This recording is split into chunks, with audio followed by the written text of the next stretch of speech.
My girlfriend was crippled saving me. Though born with SSS tier talent, she awakened only an F tier power. Once she was useless to me, I dumped her. But later she found a rare opportunity. Her talent was restored, and she became the ice goddess. When she came for revenge, she learned I was already dead. Her inner demons took over, and her enemies killed her. Those were the memories of this body's former owner. I arrived during the awakening ceremony. Chloe had just awakened an F-tier ice power. Chloe, no matter what talents we awaken, will always be childhood sweethearts. Ethan, it's your turn. I know you'll awaken a powerful gift. Then I suddenly heard a voice in my head. You bastard. I fell for your lies last time, and got thrown away. Now that I'm reborn, I, Chloe Winters, swear I'll kill you. I froze. Congratulations. You've awakened the goddess fortune system. It can link you to goddesses you've wronged and copy their fortune. Chloe Winters has been linked automatically. You can now hear Chloe's every thought. The crowd rushed me before I could process it. So I stepped onto the platform. The awakening stone flashed gold. Words appeared, Ethan Hayes SSS tier Hand of God. This basic skill can copy any elemental power. The crowd erupted in cheers. So what if it's the Hand of God? You're still doomed to die young. But this time I'm the only one allowed to kill you. The students started whispering. Some even shouted confessions at me. But most mocked Chloe for not being good enough for me. I frowned. To survive the disaster that would someday kill me, I had to defuse Chloe's hatred and win her over. So I spoke up. Today I, Ethan Hayes, have an announcement. So it's finally happening. Even now it still hurts like hell. I'm thrilled to have awakened an SSS tier gift. But I won't leave Chloe over her low tier power. If I hear anyone badmouth Chloe again, I'll make them regret it. Wasn't he supposed to dump and humiliate me in public? I still have some of my former power. I really was reborn. Chloe's mind was full of questions. I hurried over and hugged her. Ethan, if you want to break up, I won't hold you back. Ethan, whatever you're planning, I'll kill you before you can hurt my parents. I sighed to myself. Winning over a heartbroken woman is tough. But with the system, I'll get there eventually. How could I ever leave you? Then I kissed Chloe. To hide her secret, Chloe quietly kissed me back. Just then, a female teacher approached. Where's the student with the SSS tier talent? I'm here to recruit them for Crownspire Academy. That's Ethan's mentor. She was once the Meridian Federation's best hope of becoming a god. But Ethan betrayed her and got her killed by monsters. Jordan Pierce brought Grace Thorne over to me. This is Ethan Hayes. His talent can copy any elemental power. I already know. He's the traitorous student I personally trained in my last life. I was stunned. Was she reborn too? Nice to meet you, Ethan. You can call me Miss Thorne. Could you show me your power? If it's truly SSS tier, you're guaranteed admission to Crownspire Academy. Long time no see, traitor. I gave you everything, hoping you'd surpass me. But you resented me over the heart of raging thunder. Then you betrayed me as I was about to become the thunder goddess. I wanted to cry. Grace wanted me dead as badly as Chloe did. I barely calmed Chloe down. Why was there another one? The system chimed. Grace Thorne has been linked. You can now hear her every thought. My heart sank as the message ended. She really had been reborn. To avoid suspicion, I took a breath and acted nervous. Of course, Miss Thorne. Grace demonstrated 3 low-tier lightning skills. Last time, I never cast my forbidden lightning spell. Yet he copied it and used it on me. That got my attention and I took him as my student. I won't be fooled by this ungrateful snake again. So the Hand of God could copy forbidden spells. Could even kill someone far above my level. No wonder Grace hadn't killed me right away. I had to lower her guard. I activated the Hand of God and scanned all her skills. Then I copied and cast the forbidden spell Violet Thunderclap. Dark clouds instantly filled the sky. Last time he aimed Violet Thunderclap at me. I thought he just lacked control. But he'd clearly planned to betray me all along. A bolt of violet lightning struck. But it came straight at me, not Grace. Did our rebirth create a butterfly effect? Had the traitor's fate changed too? The lightning was about to hit me. Grace raised a hand and stopped it. I exhaled. My gamble worked, so I quickly thanked her. Thank you for saving me, Miss Thorne. No need to thank me. I didn't expect the Hand of God to copy Violet Thunderclap. I'll never forget that you saved my life. Whenever you need me, I'll protect you. It's the least I can do. I came to kill Ethan, yet I ended up saving him. And now he says he'll protect me? Grace didn't want to stay another second and waved me over. Congratulations, Ethan. You passed. Report directly to Crownspire Academy. We exchanged contact info, and she hurried off. I turned and saw tears covering Chloe's face. She thought Violet Thunderclap would kill me. She panicked and cried because she'd lose her chance at revenge. She stopped once she saw I was safe. I walked over. Chloe, why are you crying? I'm not crying. You were scared that spell would kill me, weren't you? Who was worried? Ethan, stop. Everyone's watching. Her thoughts had already revealed she still cared for me. I smiled as the crowd whispered, "I'm so jealous." Chloe awakened the weakest power, yet Ethan still stands by her. With Ethan backing her, even a weakling can act tough. I've never relied on Ethan. This time I'll claim my opportunity early. Once my soul is restored, I'll rise even faster. The opportunity she kept mentioning sounded tempting. It could restore her soul and carry her all the way to godhood. With the system copying her fortune, I could become a god too. "Ethan, I'm tired. The ceremony's over. Let's go home. I'll slip out tonight. That heartless jerk will never know." After hearing that, I agreed to go home. I'd let Chloe lead me straight to the opportunity. On the way home, I kept getting handsy with Chloe. To hide her rebirth, she had to put up with it. This is infuriating. Once I claim the realm's treasure, I'll chop off those filthy hands. That didn't scare me. I only got bolder. When we got home, Chloe's parents welcomed us. "Chloe, Ethan, you're back. Come sit down." "Mom, Dad." Chloe and I finished our awakening ceremony and graduated. "We'll have plenty of time at home with you."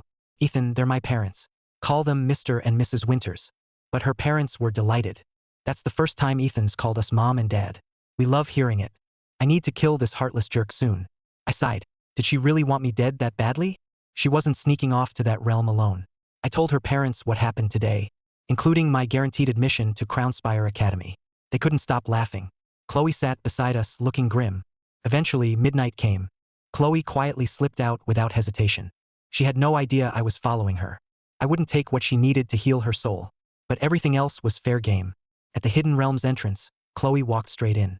I followed close behind. Using her past life memories, Chloe avoided every danger. Following her, I soon reached a hall deep inside. A shattered skeleton like a dragon's spine stood at its center. Beside it stood a giant rusted clock. Chloe stopped before the hall and thought, "The gene elixir that heals my soul is east of the hall. The ice-based wings of dawn are under rubble in the southwest corner. The thunderworm spear is beneath the broken pillar in the center. The water-based soul of the deep is beside the skeleton. And the star key is hidden in the clock's gears. First, I'll heal my soul." That was when I stepped out. "Chloe, are you in there? I saw you sneak out and got worried, so I followed you. But I lost you here. If you're in there, answer me. I'm worried." Chloe looked stunned. She was about to hide, but I'd already spotted her. "There you are, Chloe. I was worried sick. Stay calm. I need to lure this jerk out and protect the treasures." "I'm sorry, Ethan. I was being reckless. My weak talent upset me, so I ran off. Let's go home." Inside, I was thrilled, but I looked around thoughtfully. "Chloe, I think we stumbled into a hidden realm. There might be treasures here that can make us stronger." "Ethan, maybe you're overthinking it. Why would a place like this hold a hidden realm? Let's just go home." I calmly walked toward the rubble. "Stay here, Chloe. I'll take a look." Damn it. The wings of dawn were my favorite weapon before my rebirth. I can't let Ethan take them. Chloe hurried after me. "Ethan, I'll stay with you. This place is scary." "Don't worry, Chloe. I'll protect you. Thanks for looking out for me."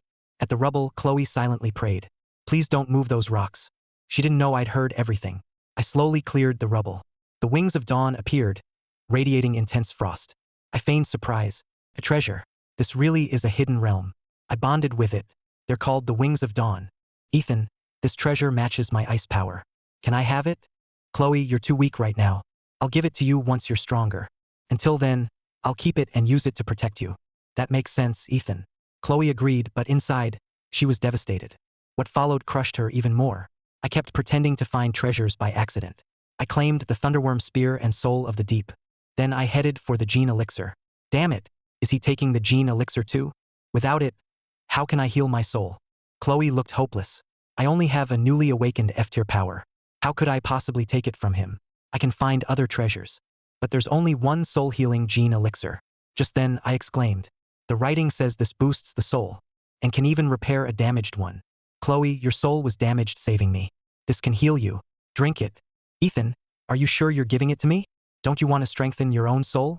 Chloe, this elixir means nothing compared to you. Healing your soul might restore your talent too. Go on. Try it. Chloe looked moved, and the curses in her head stopped. After a long silence, Chloe pressed her lips together. Thank you, Ethan. I'll try it. She took the elixir and drank it in one gulp. The elixir began repairing Chloe's soul, but its force knocked her down, writhing in pain. Her thoughts said this was normal, so I relaxed. Still, I pulled her into my arms. Her pain eased considerably. Ethan gave me the elixir and even eased my pain. Is this really the same man who betrayed me? Soon, she fully absorbed the elixir. Chloe's soul fully healed, restoring her SSS tier talent. Overjoyed, she forgot I was there. She unleashed her SSS tier ice skill, Mystic Ice Spikes. Seeing the sky filled with ice spikes, she remembered me. Crap, I forgot Ethan was here. That's incredible. Chloe, you're not F tier anymore, are you? Thank you for the gene elixir, Ethan. I'm A tier now. He gave me the gene elixir, but I shouldn't tell him I'm SSS tier. Still, Ethan really does seem different this time. I sighed. Chloe still had her guard up. I smiled. Then let's keep exploring. I headed toward the star key. Chloe debated whether to take it from me. I called her over to inspect it with me. What a beautiful key. Let me examine it. It's called the star key. It holds stellar power and is another treasure. Without me, you'd never have found these treasures. In the end, she gave up on taking it. Suddenly, the star key blazed with light. Chloe stared in shock. Ethan triggered a vision I never saw before. Ethan triggered a vision I never saw before. The light formed the dreamlike Celestine court. An angel appeared inside, bearing a giant star key. The angel looked at Chloe and me, then spoke. I see you. I stood there confused, while blood poured from Chloe's eyes. What did she say? These whispers are tearing my mind apart. Chloe screamed. If this continued, her mind would collapse and she'd die. I looked at Celestine Court as the angel whispered again. I will find you and cast you back into your world. I immediately punched Celestine Court apart. As the vision vanished, the whispers in Chloe's mind stopped. She collapsed unconscious, and I rushed to check her. Once I knew she was safe, I stayed beside her. I wondered why this place held so many treasures. And who was that angel? As I thought Chloe woke up, I spoke at once. Chloe, you're finally awake. You scared me to death. You saved me?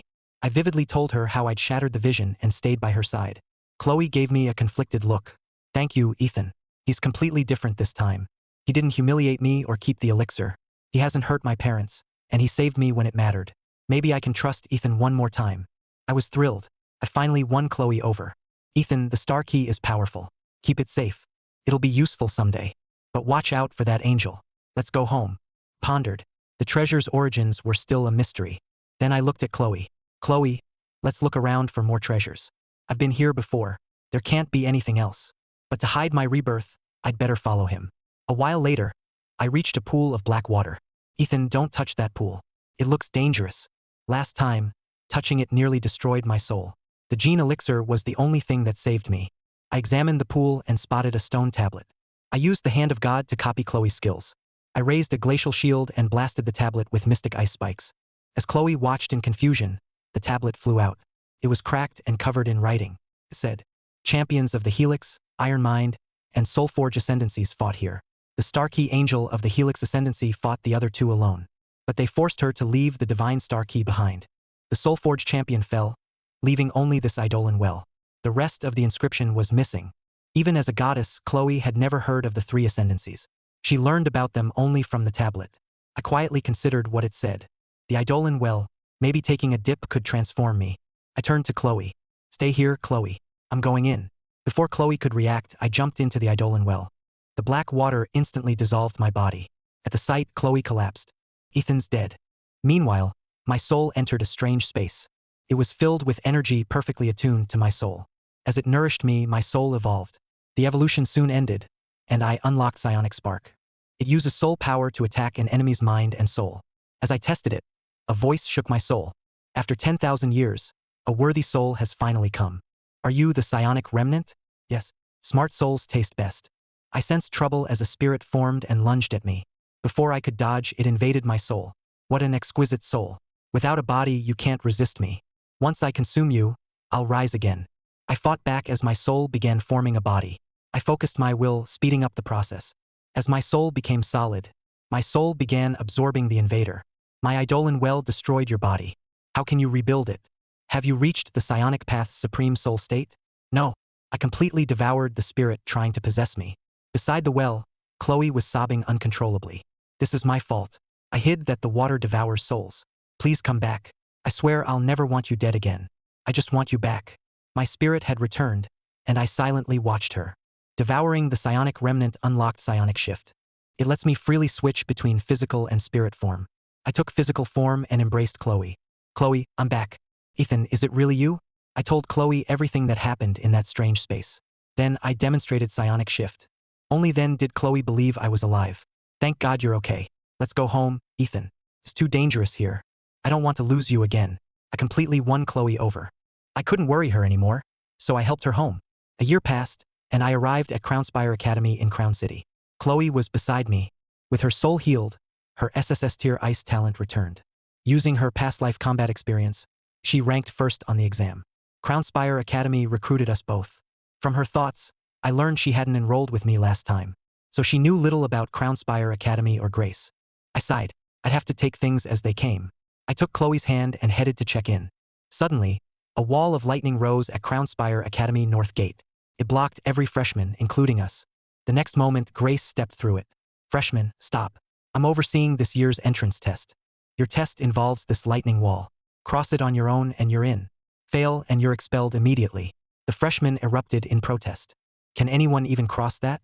Is she messing with us?" As they complained, Grace unleashed terrifying lightning. Such incredible lightning. No wonder she was called the Meridian Federation's top lightning awakened. Hearing Chloe praise her so highly made my heart sink. How did this body's former owner offend someone like her? How could I win Grace over? Grace calmly continued. "Anyone who's scared may leave now. The test runs until 6. Anyone arriving after 6 will also be expelled." Amid the commotion, one freshman approached the wall. He raised a lightning barrier as he neared it. I watched him closely as Chloe nudged my arm. "Ethan, let's try after he's done. That wall looks intimidating, but I could cross it in under a second." "No rush, Chloe. Let's get closer and learn more." Chloe nodded and approached the wall with me.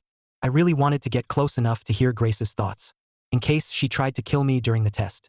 The moment the freshman entered the wall, his lightning barrier shattered. Ow! This lightning can break barriers of the same element. Just like last time, the A-tier lightning freshman went first again. "I'll let him through. It's only a test. We won't really expel anyone."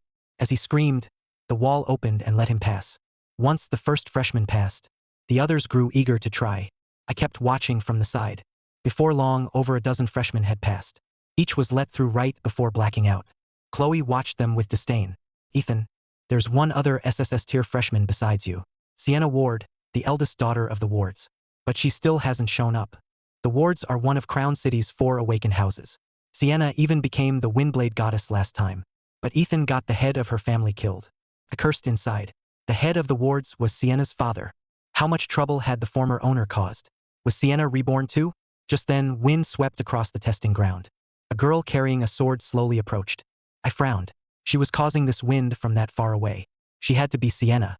Moments later, Sienna stood before Chloe and me. The system has automatically linked Sienna Ward, the Windblade goddess. In her past life, Sienna sparred with the former owner many times but never won. She secretly fell for him. She even brought him home and used family resources to help him grow. Her father supported him for her sake, only to be killed by him. While Sienna pursued revenge, she learned he had died. Unable to let go, she fell to her inner demons and died in a hidden realm. I frowned and sighed. "Ethan, are you feeling okay?" "I'm fine, just tired of standing." "Then let's pass the test and go rest." "Okay, we'll go after her." Sienna approached the wall at an elegant, steady pace. With everyone watching, she crossed it effortlessly. The Ward girl is just as I remember. That traitor Ethan should be next. But Sienna was only level 9 last time. How is she level 15 now? Sienna Ward, SSS tier wind talent. Level 15 awakened. Test passed. The other freshmen started whispering. Freshmen only need level 20 to advance. How is she already level 15? Is this what an SSS tier awakened can do? Or are the Wards just that loaded? Looks like the other SSS tier freshmen can't match her. Her thoughts surprised me. Had Sienna claimed a past life opportunity early? Just like Chloe? Chloe heard them and was about to lash out, but I stopped her. "Let's pass the test first." Chloe reluctantly backed down. "Ethan, I'll go first." With everyone watching, Chloe froze the lightning wall, then shattered it. She passed with ease. Grace and Sienna were both stunned. Chloe's presence didn't match the timeline either remembered. Grace's eyes lit up. "Congratulations. You passed at level 15. Tell me your name and talent tier." "Chloe Winters, F-tier ice talent." "How can an F-tier talent be that powerful?" Chloe turned and waved to me. "Ethan." I smiled. When I answered Chloe's affectionate call, Sienna erupted with killing intent. Grace turned and warned her. Sienna snapped back and quickly hid her killing intent. I froze briefly, then took a deep breath. I entered the wall. Unlike other awakened, I could use elemental skills only after copying them. So I entered without any protection. To everyone's shock, I let the lightning wash over me. My body absorbed it and slowly evolved. Within seconds, I'd absorbed it all. I raised a hand and formed lightning identical to Grace's. Thank you for the gift, Miss Thorne. He absorbed the lightning just like last time. The process changed, but the result stayed the same. I need to act sooner. He absorbed the lightning just like last time. The process changed, but the result stayed the same. I need to act sooner. Absorbing the lightning taught me lightning wall. But their thoughts left me sweating instead of celebrating. They both wanted me dead. I had to win them over faster. Amid everyone's gasps, Grace called me over to register. She was debating whether to take me as her student again. As my mentor, she'd see me often and have more chances to strike. I'm impressed, kid.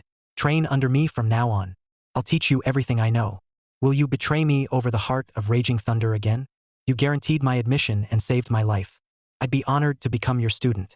After the test, Chloe and I went to Crownspire Dining Hall. We chatted and laughed together. Nearby, Sienna watched us, trembling with rage. Then a male student came over to flirt. You're gorgeous. A freshman? Be my girlfriend. I'm Ryan Ashford, a sophomore from the Ashfords. Hearing he belonged to another of the 4 houses, Sienna glanced up. I have a boyfriend. Back off. Ryan froze. Is your boyfriend a student here? Annoyed by his persistence, Sienna looked at me. He's my boyfriend. Ryan looked at me. Miss, those two look like the couple. That girl's his cousin. Sienna, what are you talking about? Ethan is my boyfriend. Ryan wasn't here last time. Was this another effect of rebirth? I thought it over. Too many people had been reborn, changing the timeline. I got up to calm Chloe as Ryan smiled. So you're Sienna Ward. Quit hiding behind him and give me a chance. Get lost. Ryan wasn't scared, confident in his Ashford name. Come on, Sienna. Give me a chance. Last warning. Get lost. Ryan kept smiling. I'm level 25. You can't hurt me. Gales surged around Sienna. She swung her sword, sending a wind blade at Ryan. Ryan's face changed. You just enrolled. How are you level 15? And no level 15 should hit this hard. Flames erupted around him as he tried to block it. Ryan went flying. I saw everything and couldn't help laughing. Ryan immediately recognized Sienna. You're Richard Ward's daughter. That's the Ward's wind blade technique. Ryan got up to leave, then noticed me laughing. He roared furiously. Get over here, punk. I'll teach you some respect. Ryan, what do you think you're doing? I moved Chloe behind me as everyone turned to watch. Isn't that Ethan, the SSS tier recruit? How did he tick off that sophomore? Ryan heard them and frowned. You're the other SSS tier freshman? What's wrong? Scared now? Ryan glared furiously. You disrespectful brat. I'll teach you a lesson. Ryan lost control as flames surged around him. The flames formed a fire dragon. The blazing dragon lunged at me. I was impressed. Nice move, Ryan. Too bad it's mine now. Flames surged around me. They formed an even larger fire dragon. This was a new ability of the Hand of God. It amplified any copied skill below Forbidden Spell level. Ryan was dumbfounded. How can you use my skill? The 2 fire dragons collided. Mine tore through his and charged at him. Ryan caught fire and rolled across the floor. He screamed nonstop. Put it out. I surrender. At my signal, Chloe used her power to put out the flames. Ryan got up, glared at me, and ran off. Ethan, you're amazing. Ethan, thanks for teaching Ryan a lesson. You're welcome. Sienna, stay away from Ethan. That homewrecker Sienna. If she tries to steal Ethan, I'll fight her to the death. Nice meeting you. See you around. I'm taking Chloe back to her dorm. I immediately pulled Chloe away. On the way, Chloe stared straight at me. Ethan, why did you tell Sienna it was nice meeting her? You're not into her, are you? Chloe, you're my girlfriend. Why would I be interested in anyone else? Only then did Chloe smile. We soon reached Crownspire Women's Residence Hall. I carried Chloe's bags and got permission to go upstairs. When we reached her room, the door was wide open. Why is the door open? Did my roommate arrive first? Chloe and I entered. Crownspire dorm rooms housed 2 students. The other bed was already made. The bed's ready, so where is she? Where'd she go? Maybe she had to step out. Then I helped Chloe make her bed. A few minutes later, I finished and prepared to leave. Just then, footsteps came from the hall. Chloe and I looked toward the door. Sienna walked into the room. They both exclaimed, I can't believe you're my roommate. Neither can I. Sienna walked toward her bed. I sighed helplessly. What rotten luck. I looked at them. If I leave, you two won't start fighting, right? That depends on whether she keeps calling you her boyfriend. Ethan has always been my boyfriend.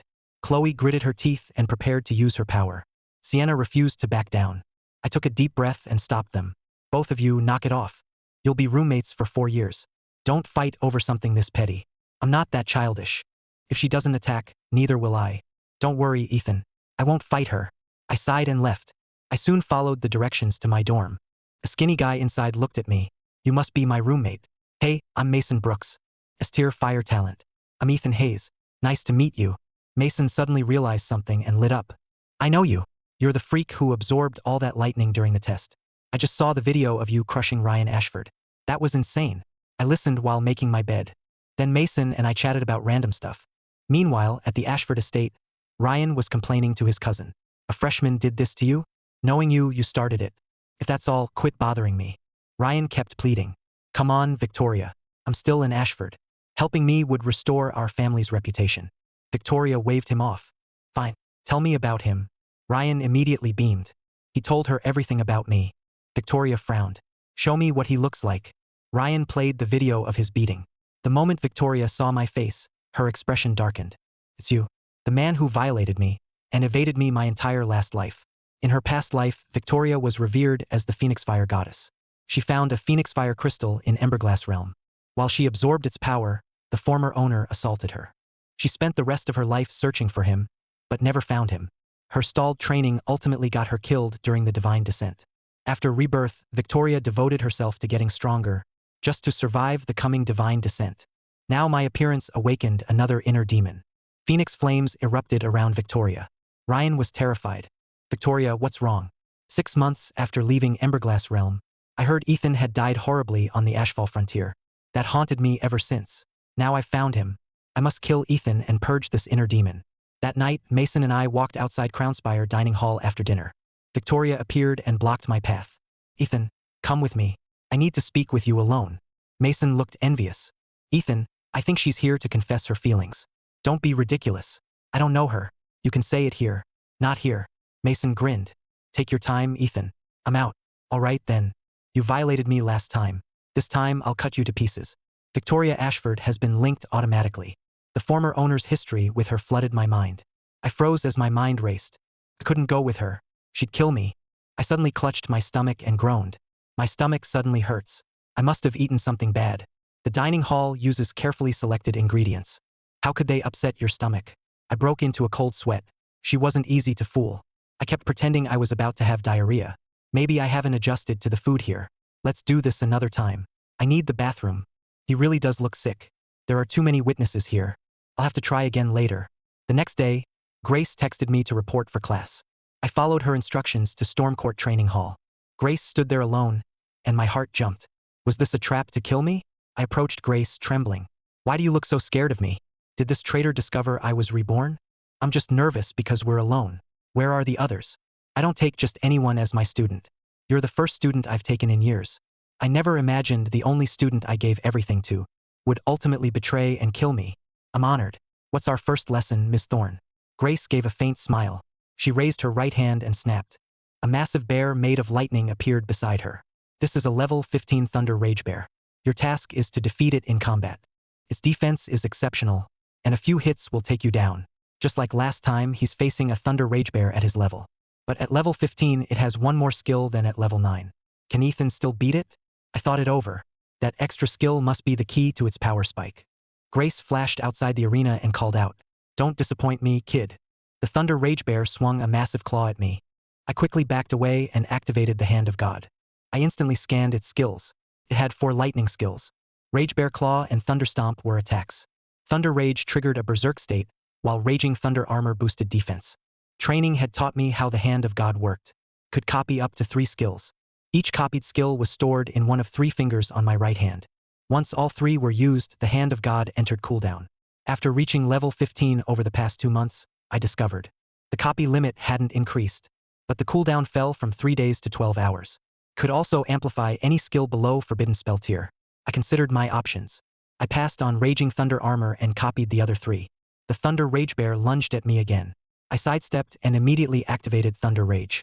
Thunder cracked as my speed and power surged. The Rage Bear swung at me. I countered with Rage Bear Claw, and the 2 attacks collided. Its Rage Bear Claw shattered instantly. A massive wound tore across its body. The Rage Bear roared in pain and entered a berserk state. I quickly used Thunder Stomp, but Raging Thunder Armor blocked it. The Rage Bear countered with Thunder Stomp. I summoned Lightning Wall to defend. Its attack collapsed instantly, and the reflected lightning badly injured it. But Lightning Wall also vanished after blocking the hit. So close. At level 16, his copy limit will rise to 4. But at level 15, how will you beat the Thunder Rage Bear? I was shocked. Grace knew about the Hand of God's copy limit. But I couldn't reach level 16 now. What could I do? As I thought, the wounded Rage Bear lunged again. Before I could defend, it sent me flying. Was Grace using this thing to kill me? He's at his limit. He's already exceeded my expectations. I'll step in at the right moment. I gasped for air as the Rage Bear launched its finishing blow. I timed it perfectly and fired Psionic Spark straight through it. The Rage Bear collapsed, convulsing. Grace froze. How can he use a soul attack? Is this another change caused by my rebirth? Grace walked over. Well done, kid. But I sensed a ripple of soul energy. That soul attack was yours, wasn't it? Her thoughts showed she'd figured it out, so I nodded. You didn't copy that skill, did you? Show me. I raised my hand and cast Psionic Spark. It's called Psionic Spark. The Hand of God didn't copy it. Grace studied the flickering spark for a long time. Then she spoke. Very impressive, Ethan. I didn't think you could beat the Thunder Rage Bear. Now I can teach you something else ahead of schedule. Whenever Grace discussed training me, she seemed to forget our past. Grace led me over to the Thunder Rage Bear. Ethan, do you know why you absorbed and learned Lightning Wall? Because I'm a genius? My answer made Grace laugh. Silly kid. Do you think anyone can learn skills outside their own power class? Your power does more than copy skills. It has another incredible ability.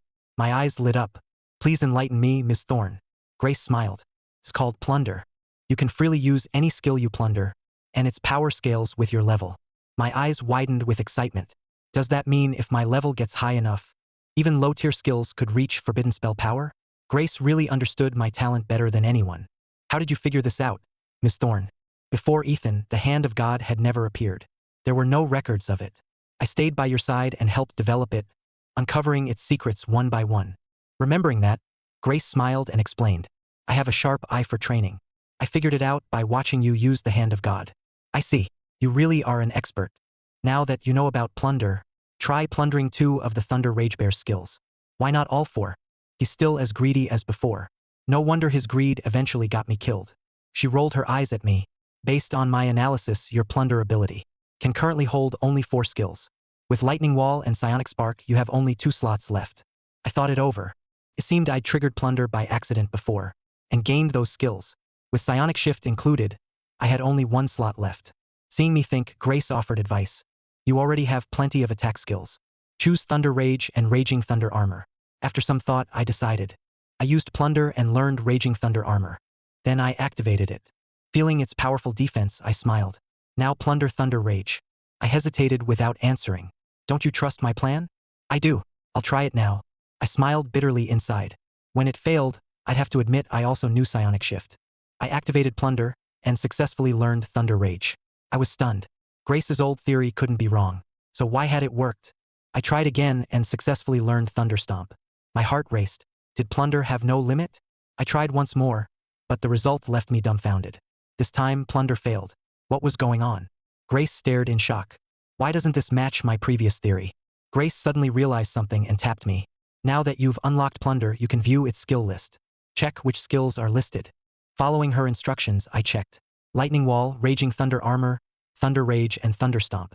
I reported the list to Grace. Psionic Spark was neither copied nor plundered. There were 2 possibilities. Either the Hand of God had another undeveloped ability, or a rare opportunity awakened a second talent.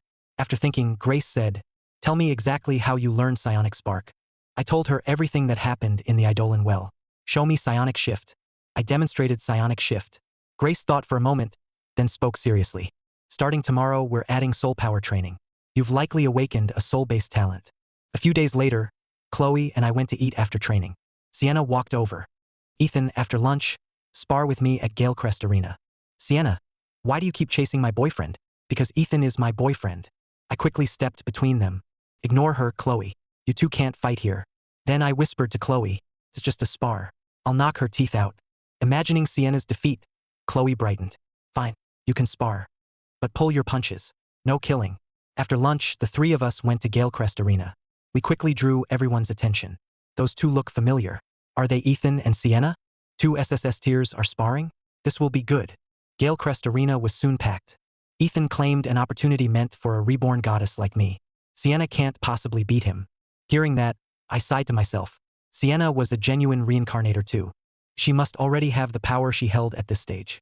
I lost our first spar last time. But this time you can't win. Today we'll settle everything.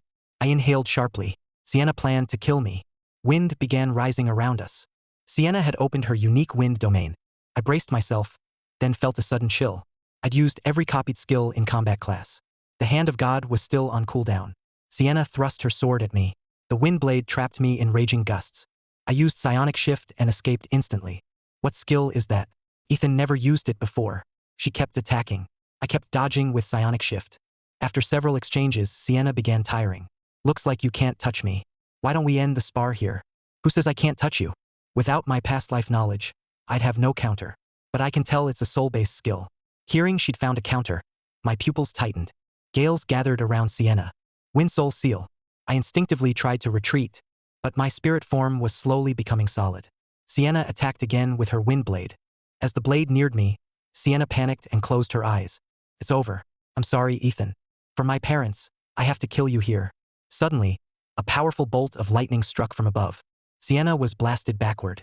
A lightning wall appeared in the arena. Good thing I'd unlocked plunder. I smiled broadly. Sienna attacked again. You closed your eyes when your wind blade was about to hit me. Were you afraid of hurting me? Sienna's composure slipped. I seized that opening. Psionic spark shot straight at Sienna. Pain stabbed through her soul. Sienna raised her sword and forcibly dispersed the spark. He's still as underhanded as before. Good. Now I can kill him without hesitation. My heart sank. I'd planned to end this with psionic spark. I didn't expect Sienna to disperse it so quickly. Sienna swung her wind blade. Several wind blades flew at me. I stood firm as lightning surged around me. Raging Thunder Armor. He already obtained the Thunder Ragebear skill? Sienna looked stunned. I grinned. I activated Thunder Rage, then fired Psionic Spark. The amplified spark left Sienna dizzy and disoriented. I rushed in and unleashed Thunderstomp. Sienna crashed to the ground.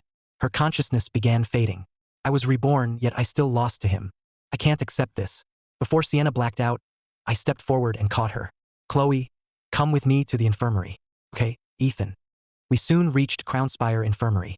The doctor said Sienna was fine. She'd only passed out from exhaustion. A day's rest would be enough. Chloe and I left her with the doctor.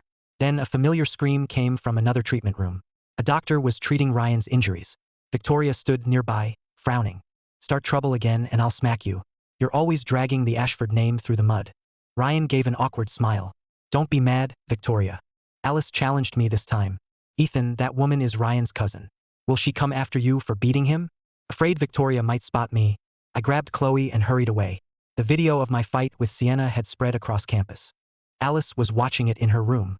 Ethan, if I hadn't come to the Meridian Federation early, I wouldn't know you were already this strong. But I have something more important to do. I'll settle things with you later. Just then, a servant entered. Miss Sterling, we've found Ironvale Realm. Alice put down her phone. Get ready. We leave tonight. That night, Mason suggested checking out Lantern Row. After a moment, I agreed. Soon, Mason and I were strolling through Lantern Row, eating as we went. An hour later, we were full and ready to head back. Why is Ethan here? Forget it. I need to focus on the opportunity. The Meridian Federation sent far too many people to watch me. A thought came from a nearby crepe stand. I stopped and looked around. I quickly spotted Alice crouching behind the stand. Thinking about the opportunity she'd mentioned, I made up an excuse and split from Mason. Hasn't Uncle Luke shaken those watchers yet? Alice watched her phone. A message appeared minutes later. Everything went smoothly, miss. Alice smiled. Last time I survived the divine descent. Then the 3 ascendancies arrived. A mechanical ascender killed me. This time I'll master mechanical ascension early and get revenge. As she prepared to leave, I approached the stand. 1 multigrain crepe, please. I came here early to avoid him. I need to get rid of him. I can't let him block me again. Alice Sterling has been linked automatically. Her past flooded my mind. Alice was the Vesper Dominion's top young prodigy. She had an SSS tier mechanical puppeteer talent. She was humanity's best hope for mechanical ascension. She met and fell for the former owner at the World Collegiate Awaken Championship. She led him into Ironvale Realm to seek an opportunity, but he tried to kill her and stole everything they found. Alice barely survived and found the Chrome Genesis pool. There, she inherited a mechanical ascender's evolutionary legacy. She sought revenge, but his death left her with an inner demon. It flared during her battle with a mechanical ascender, getting her killed. Another inner demon. Why did godhood cause them? Completely confused, I stared at Alice. Why haven't you started my crepe? Sorry, we're closed. Alice forced a smile, abandoned the stand, and ran. I wasn't about to pass up that opportunity. I secretly followed Alice and soon reached Ironvale Realm. Alice imagined how powerful the opportunity would make her. She had no idea my spirit form was beside her. Inside Ironvale Realm, Alice used her memories to avoid every danger. She reached the Chrome Genesis pool. 2 vials stood before the pool. Alice picked them up. Mech Ascension Serum. It boosts and awakens compatibility with mechanical ascension. Alice immediately summoned her mechanical puppet. She and the puppet each drank a vial. I watched without taking physical form. I only wanted the Chrome Genesis pool. Alice soon finished absorbing the serum. She entered the pool with her puppet. I kept watching. I'd enter once she left to find other treasures. Before long, Alice and her puppet completed the baptism. Before long, Alice and her puppet completed the baptism. It's you. Show yourself. Alice suddenly shouted in a metallic voice. My spirit form was instantly force solid. Would you believe me if I said I don't know how I got here? I looked terrified. I never expected her baptism to reveal me. Let's settle this, Ethan. Alice snarled. Her puppet charged me with its scissors. I dodged with psionic shift. That trick again. Alice chuckled. Another metallic roar rang out. I was force solid again. The puppet attacked again. I blocked it with raging thunder armor. My confidence soared, and I unleashed Thunder Stomp. Alice scrambled back and ordered her puppet to counter. The impact kicked up dust. When it cleared, I was gone. Oh no. Alice stared ahead in panic. With a control-type power, your real body must be weak. I was already behind her. Then I unleashed Thunder Stomp. Alice went flying. Her puppet collapsed and powered down. My gamble paid off. I exhaled. Now you've made me angry, Ethan. Silver light suddenly surged around Alice. Her puppet powered back up. Hair-thin mechanical threads surrounded me. The razor-sharp threads grew denser. I immediately activated the Hand of God. Stop struggling. You can't copy my skills. Alice sneered. The copy worked, but its effect left me dumbfounded. Mechanical puppetry. Create and control your own mechanical puppet. Without supporting skills, the puppet is just scrap metal. No wonder Alice said copying it was useless. Her puppet launched a killing slash. The temperature suddenly plummeted. The wings of dawn spread from my back, carrying me free. A divine artifact. Why didn't he use it last time? I can still trap him in an even tighter net. Shocked, Alice cast Thousand Thread Death Trap again. The threads were even denser. I calmly drew the Thunderworm Spear. Its immense lightning instantly destroyed the trap. Before Alice recovered, vast water energy erupted around me. The soul of the deep appeared in my hand. All 3 elements erupted, instantly shattering the puppet. Alice was blasted into the wall. Before blacking out, she wondered why I had 3 divine artifacts. Once Alice was out cold, I inspected the Chrome Genesis pool. A moment later, I jumped in. Seconds later, a force began tearing my body apart. Alice's baptism had been gentle. I was alarmed. Why was my baptism completely different? As my body became mechanical, dread washed over me. My consciousness was suddenly pulled into a dim, dark space. I couldn't return to my body, so I slowly approached the light. White light flashed, and a mechanical core appeared. A mechanical voice spoke from it. Welcome to the Destiny Dataverse, chosen one of the cast-off realms. I am the Destiny Core. What are the cast-off realms? The Destiny Core answered. The 3 ascendancies lost to the Eldritch gods. To preserve humanity, they abandoned certain regions. Those became the cast-off realms. As I pondered, the Destiny Core continued. I chose you for your unique body. I can grant you true mechanical ascension. Simply upload your consciousness to me. What would that do? The Destiny Core answered. You will gain all knowledge of the Iron Mind ascendancy. You will possess pure reason, free of emotion. You can rebuild yourself as an immortal machine and evolve forever. You mean erase my soul and turn me into data? I'll pass on that kind of ascension. I answered after a moment. Once I establish a link with you, you will understand and become part of the Destiny Core. The Destiny Core revealed its true intent. Data cables shot toward me. I shifted into spirit form and dodged. The Destiny Core began analyzing me. A psionic ascender below godhood cannot fully enter spirit form. One baptized by the Eidolon Well cannot survive the Chrome Genesis pool. Your body must belong to the Iron Mind ascendancy. A series of beeps rang out. Parameters rewritten. Spirit form disabled. Stop resisting. Just as the Destiny Core was about to catch me, the star key shone beside my physical body. My consciousness snapped back into it. Did you save me? I stared at the floating star key. Then I looked down at my mechanical body. I'd unlocked mechanical shift. It let me switch freely between flesh and machine.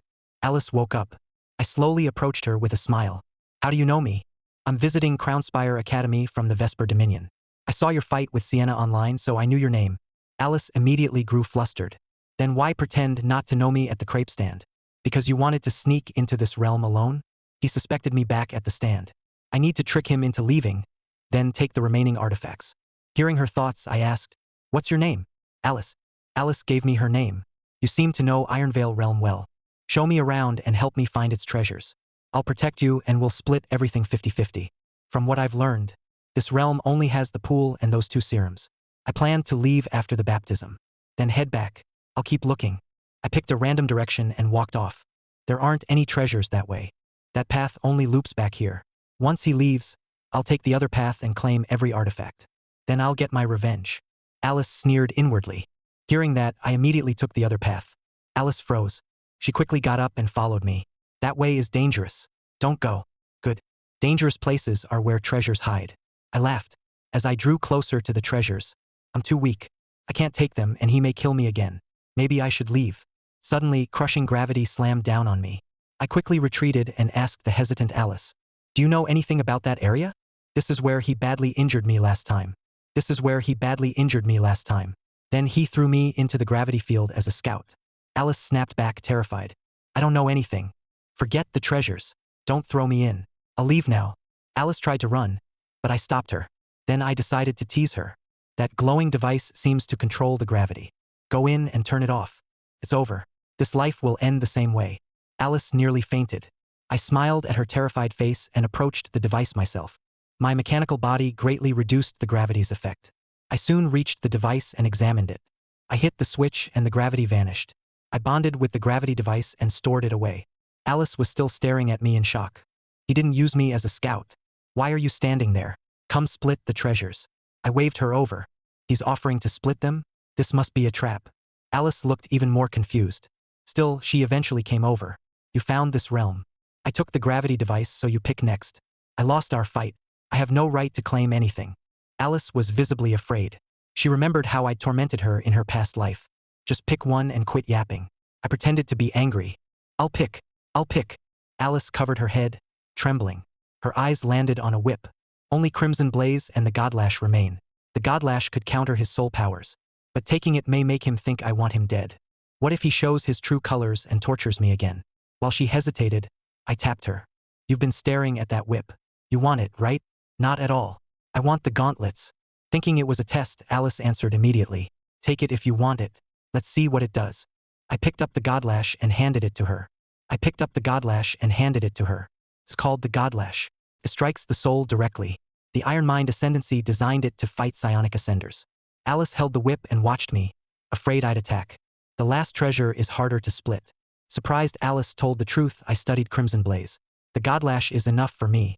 You can have the gauntlets." Alice immediately spoke up. "I promised 50-50. We each get one gauntlet." After a moment's thought, I tossed one to Alice and studied the other. Crimson Blaze had 3 forms: gauntlet, claws, and flying disc. Is this really the Ethan I knew before? Alice caught the gauntlet and stared at me. After storing the artifacts, I turned to Alice. "Since you're visiting Crownspire Academy, come back with me." "Okay, I'll come with you." Alice hesitated over the artifacts, still worried. "Will he kill me on the way and take them?" "I'm too weak to resist.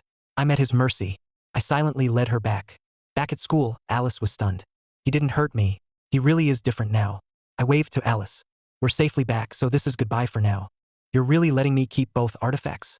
Once I recover, I won't give them back." Alice called after me. "You earned them." I smiled, then turned and left. Alice stood there alone, stunned. The next day at Stormcourt Training Hall, Grace looked serious. "Your soul power training starts today. I'll use a special lightning skill to train your soul. Are you ready?" "I'm ready." I smiled and nodded. Grace gave me a meaningful look. She formed a lightning chain and drove it into me. My whole body jolted. My body was unharmed, but the chain pulled out my soul. Did I just die? I trembled at the sight of my extracted soul. "You're not dead, kid. This is Raging Thunder Soul Seal. It extracts part of your soul. It also causes intense soul pain." I had just relaxed when Grace continued. "Next, I'll attack your soul and double the pain. Your training starts now." A lightning bolt struck my extracted soul. Agony tore through my soul. I gritted my teeth and shook. Then bolt after bolt rained down. I began wondering if Grace was training me or trying to kill me. I don't know if his soul power is a separate talent, but this training is definitely working. Her thoughts put me at ease as bolt after bolt struck. My soul grew stronger and tougher. Time slowly passed. The pain gradually faded, and a sudden insight came over me. Grace noticed the change. He's about to awaken a new skill. His potential is still incredible. Powerful soul energy surged around me. It slowly formed a raging tornado. I sensed a new psionic ascension skill set within me. Psionic Spark, Psionic Shift, and Psionic Storm were all listed. Psionic Storm. Thank you, Miss Thorne. I unlocked another skill. I exclaimed excitedly. My theory was right. He really did awaken a second talent. He'll need to train both talents from now on. Grace looked proud. Hearing her thoughts deeply moved me. Training soon ended. I said goodbye to Grace and left. Outside the training hall, Chloe found me. Ethan, come to the north gate. Aren't we closer to the dining hall by the south gate? I asked, confused. We're not going to eat. The sophomores from the World Collegiate Awaken Championship are back. They're supposedly the academy's best. Let's go see. Chloe said as she pulled me along. A crowd had gathered at Crownspire Academy North Gate. Everyone wanted a look at the elite students. Did you hear? All 10 of our top sophomores are coming back. Crownspire took second, but lost the finals to the Vesper Dominion. Chloe and I were already in the crowd. With a genius like you, Ethan, our class will crush the Vesper Dominion. Chloe said proudly. You need to work hard too, Chloe. I smiled. A school bus stopped at the gate, and 10 students stepped out. One of them was watching the video of my fight with Sienna. A girl leaned over. Derek, still bitter that Miss Thorne wouldn't take you as her student? Are you jealous of Ethan? Naomi Blake, you want to fight? Derek frowned, and the others stepped in. The two backed down and headed inside. Suddenly, a freshman beside me spoke up. Isn't that Ethan? Even he came to watch. The students around us started whispering. Derek followed the freshman's gaze and immediately spotted me. The next second, he appeared before me. Lightning surged around him, pressing down on me. You're Ethan? I narrowed my eyes at Derek. Why was he so hostile toward me?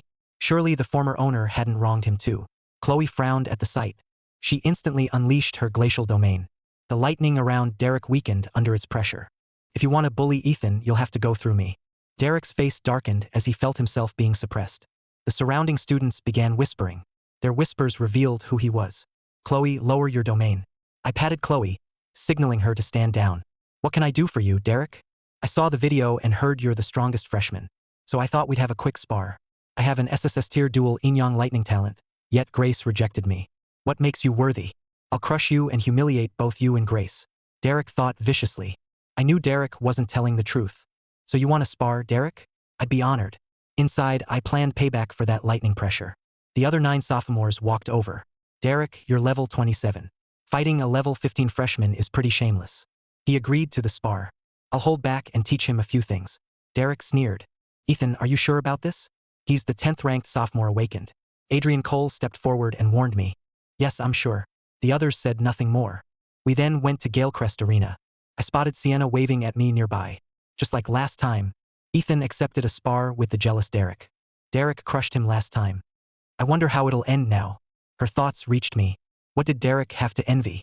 I frowned. Go ahead, Ethan. I'll let you attack first. Derek said with a smile. You said I could go first. I smiled, copied his Yin Thunder, and fired. He'd only heard I could copy skills. He never imagined my copies were stronger. Derek's expression changed. He'd underestimated me, and it was too late to dodge. Thunder exploded. Yin Thunder ravaged Derek, making him cough up blood. The crowd gasped. A level 15 injured a level 27 in one move? How did he do that? I thought someone at your level could handle it. I'll take you to the infirmary right away. I pretended to panic. No, I was just careless. Now I'll give you a proper lesson. Derek burned with rage. Blazing Yang Thunder shot toward me like the sun. I dodged with Psionic Shift. Then I fired back with even stronger Yang Thunder. A massive explosion rang out. Burns covered Derek's body. A spar shouldn't go too far. Let's stop here, Derek. I said calmly. Looks like I need to get a little serious. Watch yourself, freshman. Derek could barely contain his rage. He unleashed his strongest attack, heaven-scorching Yang Thunder. Nice move. Now try mine. I grinned. An even fiercer heaven-scorching Yang Thunder formed before me. The two blasts collided. Mine instantly shattered Derek's.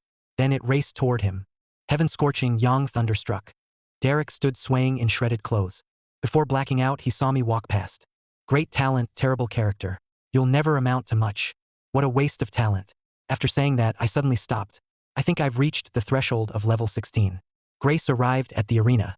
If you've reached the threshold, break through now. I nodded, sat cross-legged, and began. Under the crowd's gaze, I quickly broke through. My copy limit also rose to 4. Below the arena, Adrian told the others, "I'll take Derek to the infirmary myself. Explain what happened when you check in.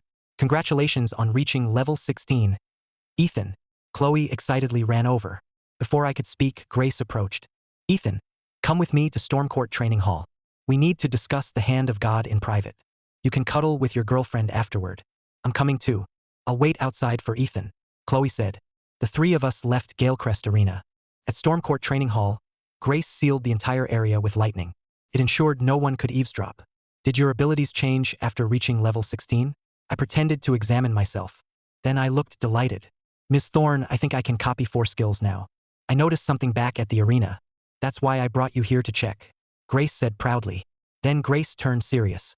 "There's something else. Do you know why Derek targeted you the moment he returned?" "No." I shook my head. "He asked to become my student last year, but I refused. You're the first student I've accepted. His bruised ego made him target you." Grace sighed. "I see. I have another question, Ms. Thorne. Derek ranks 10th and has an SSS tier talent. Does everyone in the top 10 have one?" "No. His class has only 3 SSS tier awakened. Adrian Cole, Derek Cross, and Naomi Blake. Derek ranks 10th because his poor character wastes his talent," Grace patiently explained. Her answer made me think. Chloe's thoughts said I'd die young in the near future. The hand of God was incredible, yet I died before it could mature. What happened in the future? Once Grace had nothing else to discuss, I went outside and left with Chloe. That night, Mason and I left the dining hall for our dorm. A familiar thought reached me. "I've waited long enough, you bastard who violated me." My heart jumped. Victoria was already standing before us. Mason quickly took the hint. "I just remembered something. I'll leave you two alone." Then he bolted. "Why didn't you accept my friend request?" Victoria asked with a smile. "I forgot." I forced myself to answer. "I'll let it slide. Your stomach doesn't hurt again, does it? Let's have a proper talk," Victoria said with a smile. "It doesn't. But where are we going?" I asked with a bitter smile. "Embercourt Training Hall. Tonight, it'll be just us having a private heart-to-heart. We can stay as long as we want. Once we get there, you're dead." Victoria's thoughts blazed with bloodlust, and I broke into a cold sweat. Victoria was a senior. I couldn't guarantee I'd beat her. After fighting Derek, the hand of God was still on cooldown. With no better option, I wrapped an arm around Victoria's waist. If I was dying anyway, I had nothing to lose. "What are you doing?" Victoria's body trembled. "Didn't you want a private heart-to-heart?" "I'm just getting comfortable." I grinned and held her tighter. "You seemed pretty shy the other day. I didn't know you were this forward. You animal. Soon I'll make you wish you were dead." Victoria smiled, but inside, she burned with rage. On the way, my mind raced for a solution. We soon reached Embercourt Training Hall. Naomi happened to pass by and saw us. "What are Ethan and Victoria doing here this late?" Curiosity drove Naomi to follow us inside. Inside, Victoria spoke. "Don't rush, freshman. Besides talking with you all night, I'd like to give you some pointers first. That seems unfair. You're a senior and I'm a freshman.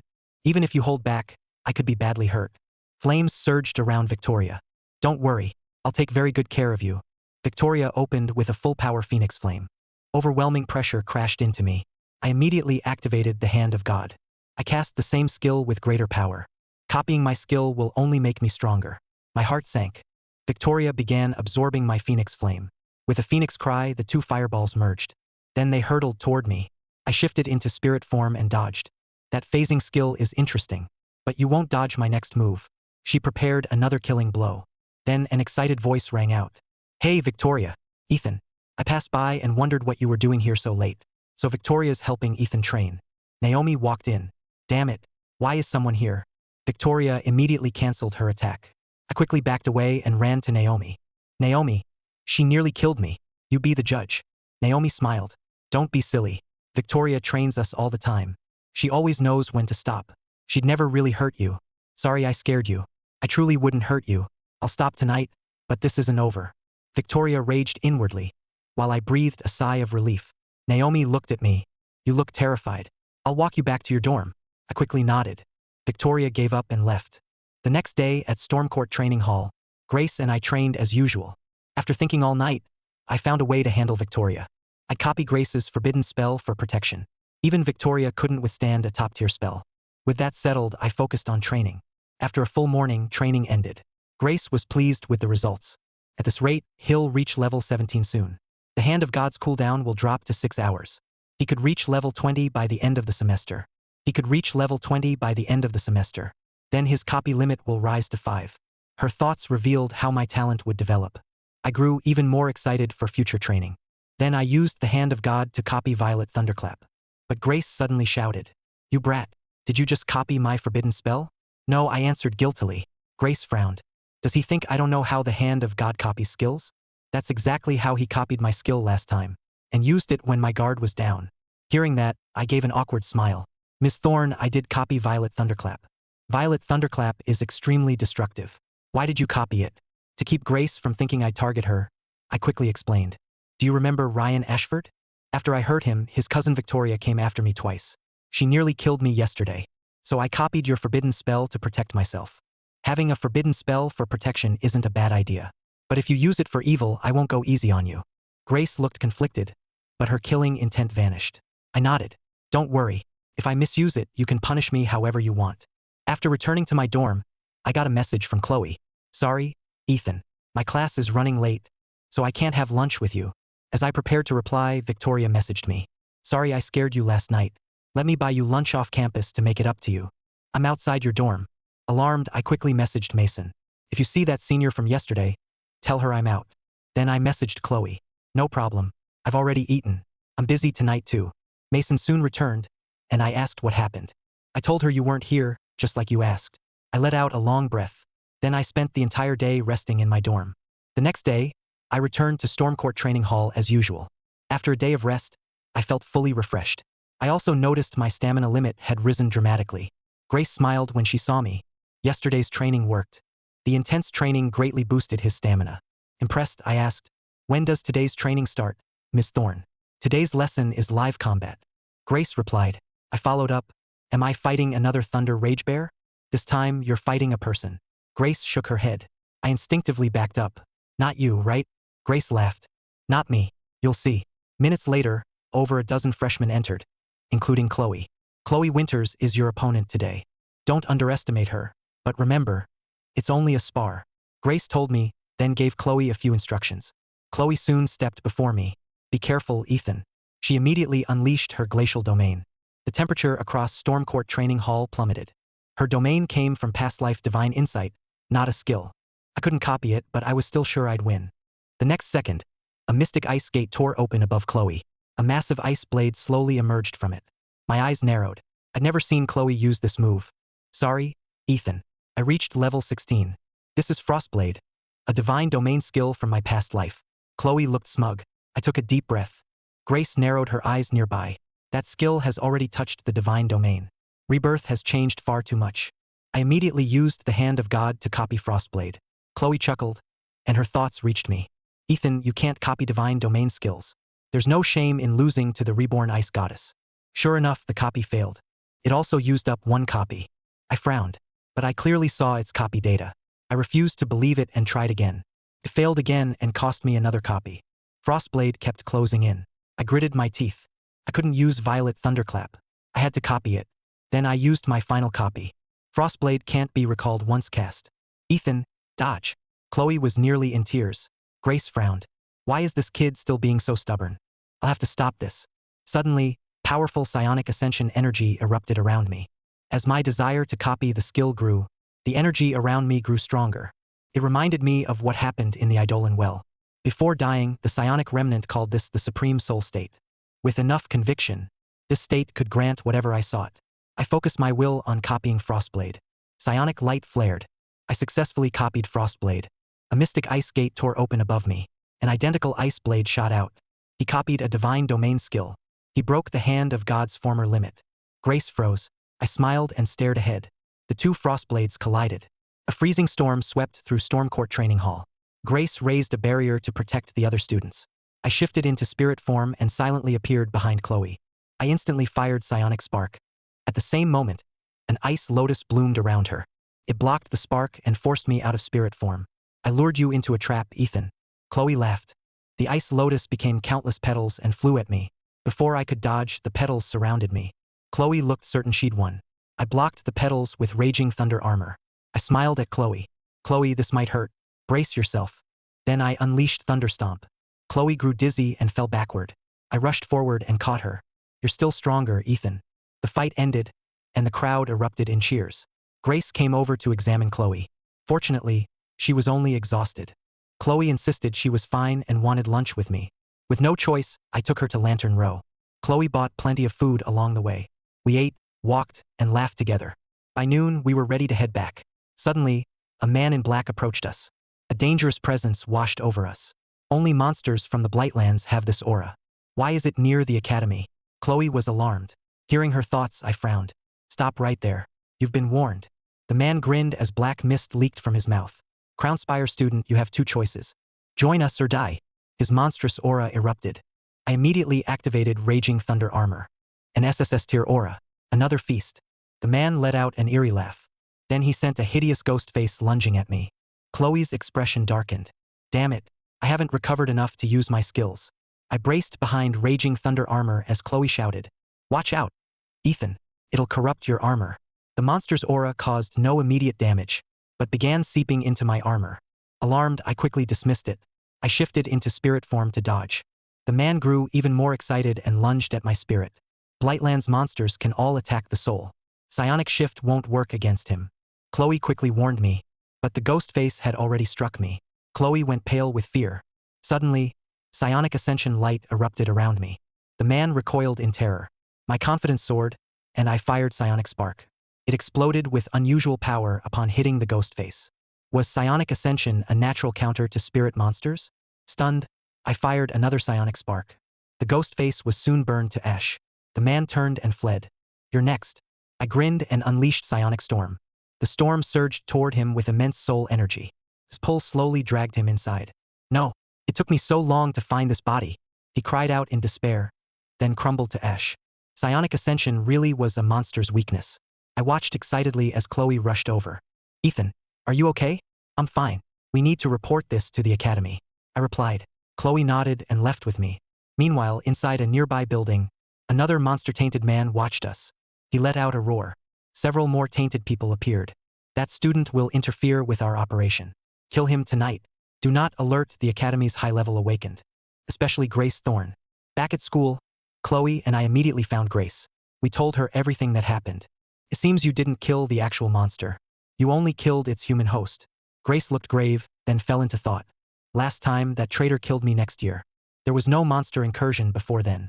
What's happening? Even if I didn't kill its true body, it shouldn't cause trouble again soon, right? I asked. After a moment, Grace replied, From your description, it's a high-tier monster. You won only because its host was too weak to use its full power. You killed it only because its host couldn't use its full power. So other possessed hosts are hiding in Crown City.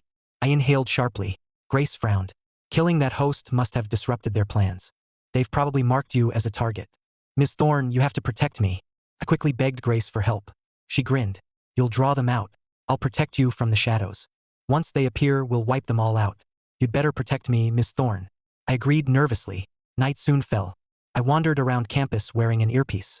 After ages, no monsters had appeared. I sense monster energy, but it's well hidden. They're afraid of alerting powerful awakened, so they won't strike on campus. Grace spoke through my earpiece. I typed back. Then what do we do? Leave campus and find somewhere secluded. Preferably somewhere without cameras. Grace sighed. Sweating, I replied, I feel like you're setting me up. I'd only communicated with Grace by phone, and hadn't heard a single thought from her. Though Grace seemed unreliable, I still left campus and headed somewhere secluded. Someone's following you. Grace's voice came through my earpiece. I typed, Did the big fish take the bait? I haven't spotted the big fish yet. It's the Crown City Awakened Corps. They must have heard what happened today. They're following you to lure out the monsters. Why does everyone want me as bait tonight? I was speechless. Get ready to fight. They're making their move. Handle the small fry. I'll step in when the big fish appears. Good luck. As the message ended, several eerie monster auras appeared. They rushed straight at me. I needed somewhere to vent tonight's frustration. The blazing psionic fire split into several bolts. Each shot toward a source of monster energy. The sparks instantly burned every monster away. Just as I was about to ask when the big fish would appear, terrifying monster energy suddenly washed over me. Those monster servants are useless. They couldn't even kill a lowly level 16 human. A man in black, shrouded in monster energy, appeared down the street. He looked identical to the man from earlier, but his pressure was far stronger. The big fish is here. Where are you? When Grace didn't appear, I sent a voice message. Grace, who always replied instantly, said nothing. The pressure on me doubled. The man summoned a hideous ghost face. Sending each possessed host here costs us dearly. You killed our weakest host before it could serve its purpose. I immediately unleashed Psionic Storm. The greatly amplified storm collided with the ghost face. Psionic Ascension strongly countered monsters, but the level gap made my storm look pitiful. The ghost face soon tore it apart. I'll savor your soul and body. My grand plan will be one step closer. My expression darkened. Grace still hadn't appeared. I decided to cast Violet Thunderclap. But someone interrupted the spell. A shower of flowers filled the street. Countless petals pierced and shattered the ghost face. A whisper reached my ear. Your job is done. That forbidden spell would have hurt innocent people. Petals fell over me like raindrops. They entered my body and instantly restored my stamina. Meanwhile, the man exploded amid the petals. A graceful woman appeared with the falling petals. Thanks for serving as bait tonight, Ethan. I've tracked this Wraithborn infiltrator for ages. Tonight I finally got him. Who are you? How do you know my name? I watched her cautiously. She smiled. I'm Vivian Hart. I graduated from Crownspire Academy last year. Now I lead the 5th Response Unit. You've become quite famous. Thanks for saving me, Vivian. Remembering Grace's words, I lowered my guard. Vivian smiled sweetly. I only stopped your forbidden spell and dealt with the infiltrator along the way. You copied that forbidden spell from Miss Thorne, right? Sharp as ever, Vivian. But you actually interrupted my forbidden spell. Could it be? I'm not strong enough to interrupt one myself. I burned a transcendent forbidden artifact to stop yours. Vivian smiled. I kept praising her strength. Suddenly, she coughed up blood. Vivian, what's wrong? I hurried over to support her. Vivian explained. Using that artifact badly damages the body. This is the backlash. I'll be fine after some rest. I'm sorry, Vivian. Is there a core station nearby? I'll take you back. I quickly apologized. Vivian smiled. I misread the situation and forced you to risk that spell. I'll send you the location. Vivian pulled up the location and handed me her phone. As I took it and prepared to escort her back, the man in black slowly rose. Neither of you is leaving. Impossible. You're still alive? Vivian's face darkened. The man laughed wildly. You and this host are both level 80. No matter how strong you are, you can't kill me that easily. I should thank you for stopping that forbidden spell. Otherwise, I'd already be dust. The hideous ghost face rose again. Run. Leave me and find Miss Thorne at the academy. Vivian whispered. I'd love to get Grace's help, but she still isn't answering. I wasn't afraid. The man was badly wounded and nearly spent. Soul power might still work. I unleashed Psionic Storm. Even if your soul power is unusual, a low level awakened like you can't challenge me. The man laughed as the ghost face charged me. Suddenly, his expression froze. Psionic Storm easily tore through the ghost face and surged toward him. How is it this strong? I can't lose this body. I still have a greater mission. No. Screaming, the man crumbled to ash. His soul power is incredible. Vivian looked stunned, then coughed up more blood. Let me take you back, Vivian. I quickly supported her. Vivian nodded. I helped her toward the marked location. After parting with Vivian, I checked my phone.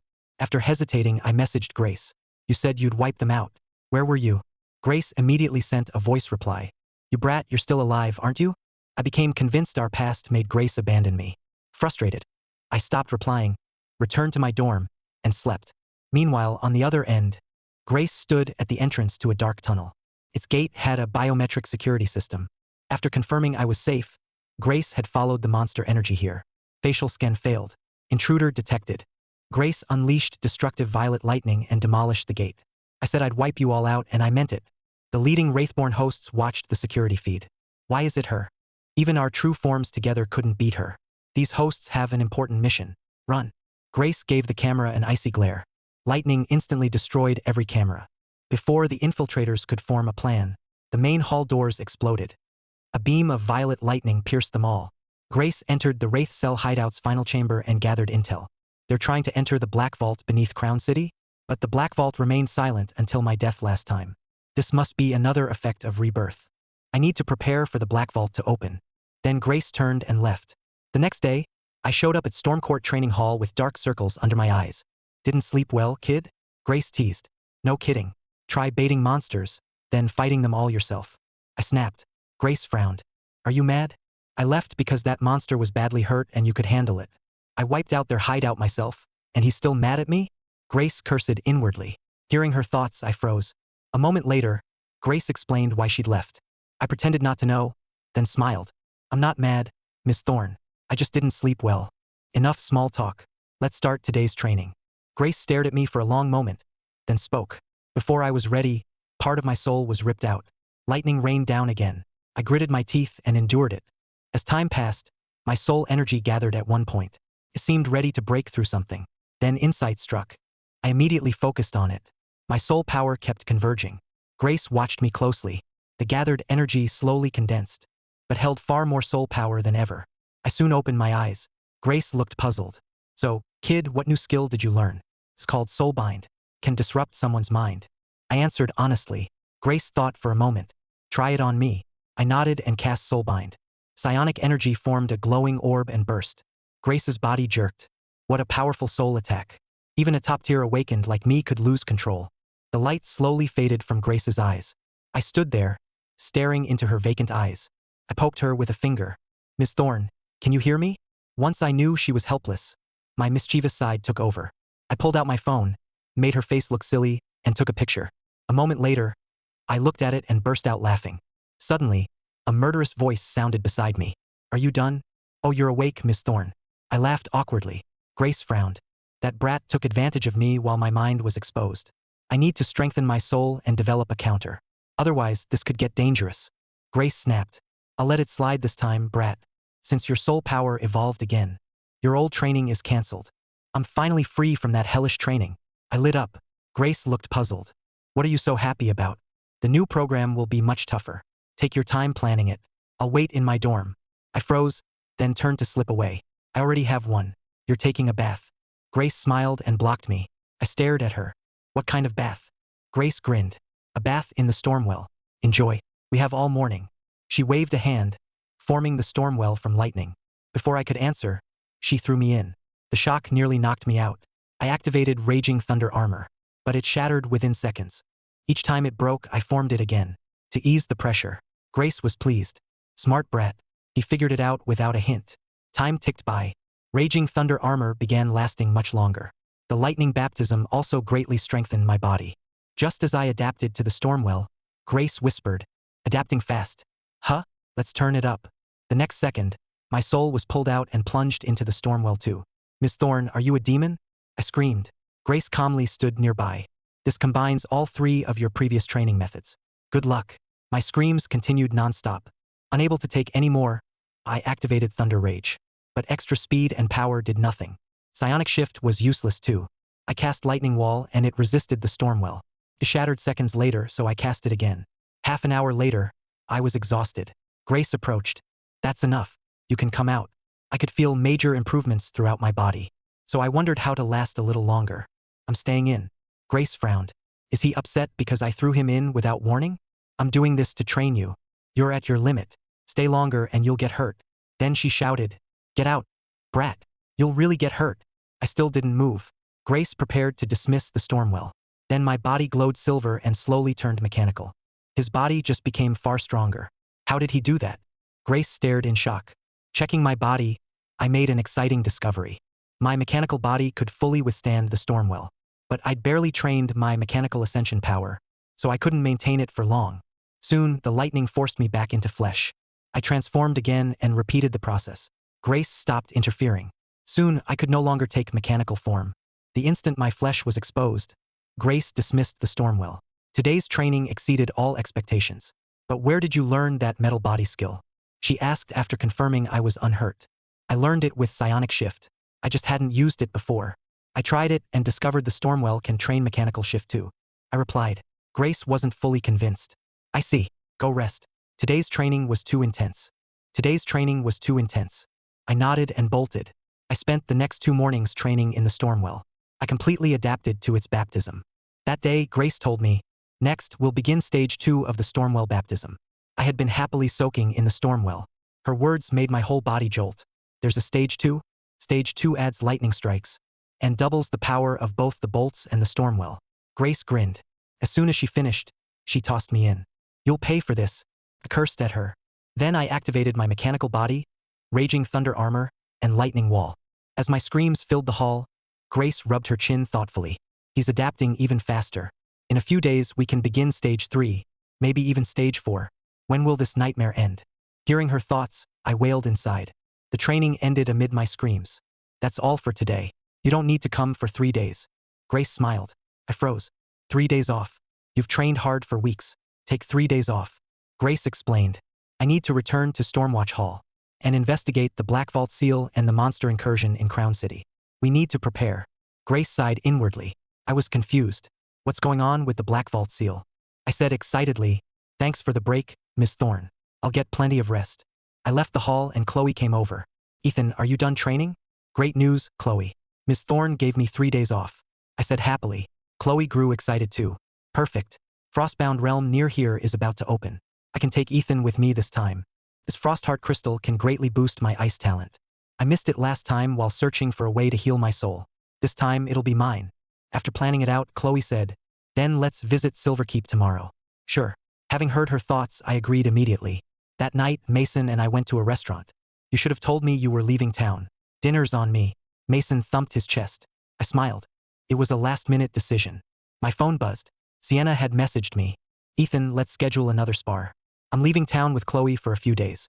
I don't have time, I replied. Back in the dorm, Sienna was frustrated. Ethan keeps making excuses whenever I ask to spar. Fine. I'll use the time to claim my past life opportunity. At the restaurant, I put away my phone while Mason peppered me with questions. Suddenly, he pointed at the door. Isn't that the senior who's asked you out several times? I looked over. Ryan and Victoria were walking in. They sat nearby. I inhaled sharply and lowered my head. Then I heard a thought. Why does that guy look so much like Ethan? I immediately told Mason to keep his head down. But it was too late. Her thoughts came again. Isn't that Ethan's roommate? That really is Ethan, the creep. I've got you now. Let's see you run. I completely lost my appetite. I tried to leave, but Victoria had me firmly in her sights. As time passed, I grew more anxious. Finally, I threw caution aside and signaled Mason. Let's slip out sideways. Don't let them see us. Mason looked confused but followed me out. Ryan didn't notice us, but Victoria did. Ryan, something came up. I have to go. Before Ryan could respond, she hurried after me. Outside, I grabbed Mason and sprinted. We didn't stop until we reached the subway entrance. You only beat up her cousin. Is this really necessary? Just explain it to Victoria. I'm sure you can work it out. Mason asked, panting. I couldn't be bothered to explain. Let's take the subway back to campus. I pulled Mason into the station. But around a corner, we ran straight into Victoria. Our eyes met and I bolted. Victoria froze briefly, then chased me. Mason stood there dumbfounded. Good luck, Ethan. You're on your own. Victoria soon caught up. Why'd you run from me, freshman? I won't bite. Our last spar left me a little traumatized. Can I go back to campus? I was drenched in cold sweat. Victoria smiled. Running into each other out here must be fate. Don't rush back. I'll find somewhere quiet nearby and finish you. Her thoughts seethed with killing intent. I took a deep breath. Luckily, Grace let me copy a forbidden spell before leaving. This time, it was the single-target Violet Thunder Prison. I wasn't going down without a fight. I wrapped an arm around Victoria. So where are we going, Victoria? There's a great bakery nearby that I visit often. Let's go there. Victoria suppressed her anger. I smiled. Sure, lead the way. We'll pass that secluded alley soon. I'll burn him alive when no one's around. Victoria casually led me along. With a forbidden spell ready, I stayed calm. The closer we got, the harder Victoria's rage became to contain. Her whole body began trembling. Soon, we entered the alley. Flames instantly formed in Victoria's hand. I prepared to cast Violet Thunder Prison. Suddenly, a man entered, pushing a bike and holding a camera. We'll camp here tonight and keep riding tomorrow. Why is there a couple here? He appeared to be a cycling vlogger. Seeing the camera, Victoria immediately put out the flames. Damn it, why does every plan get ruined? I exhaled and smiled. Victoria, what was that fire in your hand? It's a little fireworks gift for you. Victoria smiled awkwardly. She turned the flames into beautiful fireworks. Thanks, Victoria. I laughed. After leaving the alley, we avoided any more secluded spots. We soon reached Sweet Ember Bakery. Is this it, Victoria? Smells amazing. Victoria could only smile helplessly and nod. We entered and the owner smiled. Ms. Ashford, welcome back. Is this your boyfriend? He's a freshman from my school. Victoria quickly explained. We ordered a cake and waited at the counter. Suddenly, I saw black mist seep from a display shelf. When I looked closer, it was gone. I frowned. I immediately scanned the area with psionic ascension power. A moment later, my eyes widened. The entire bakery was radiating monster energy, and the owner was its source. I increased my psionic power and scanned deeper. Suddenly, monster energy erupted. The bakery transformed into a web-covered lair. The owner revealed the form of the Ghostfire Weaver. Such a delicious SSS tier fire soul. And she brought me another SSS tier human. After feeding her so many tainted cakes, it's finally time to harvest. I looked at the counter. The beautiful cakes now leaked blue monster energy. Ethan, what's wrong? Victoria's voice snapped me back. I quickly grabbed Victoria and headed for the exit. Victoria, run. Before Victoria could react, the owner transformed into the Ghostfire Weaver's true form. Don't leave. Stay and play. A stone wall sealed the entrance. After eating so many of my cakes, it's time to repay me. Dark blue flames erupted across Victoria's body. Her expression turned grim. That's the Ghostfire Weaver, a god-tier monster from the Black Vault. The Black Vault shouldn't open for some time. How is this monster already here? I'm not a goddess yet. I have almost no chance against it. Doesn't that mean only a god-tier awakened can fight it? Hearing her thoughts, I broke into a cold sweat. Victoria gritted her teeth at the Ghostfire Weaver. What did you put in those cakes? Just a little of my Ghostfire energy. It'll burn you from within and turn you into my fuel. The Ghostfire Weaver let out a chilling laugh. It fired 3 Ghostfire orbs at Victoria. With enough time, I can absorb this Ghostfire energy. But there is no time. Am I going to die here? The Ghostfire burning inside Victoria left her unable to move. Hearing that, I scooped her up and dodged the attack. Absorb the Ghostfire, Victoria. I'll hold it off. I set Victoria down nearby. Then I attacked the Ghostfire Weaver. Victoria stopped hesitating and began absorbing the Ghostfire energy. I hit the Ghostfire Weaver with Thunderstomp, but it did nothing. I almost forgot about this little pest. The Ghostfire Weaver shrieked. A flaming ghost face erupted from its abdomen.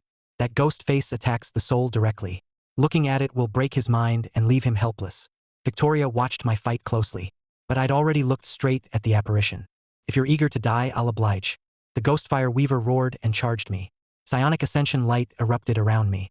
Psionic spark shot straight into the Ghostfire Weaver. A soul attack? Aren't you a lightning awakened? The Ghostfire Weaver howled in pain. It shrieked, blasting psionic spark apart. You only hit me because I let my guard down. That little soul power could never kill me. I activated Thunder Rage, trying to keep it busy with my speed. But webs sealed off the area. I unleashed Thunderstomp again. But the level gap was too great. I couldn't break the webs. Just as the webs began cocooning me, a phoenix cry rang out. Blazing phoenix fire burned every web away.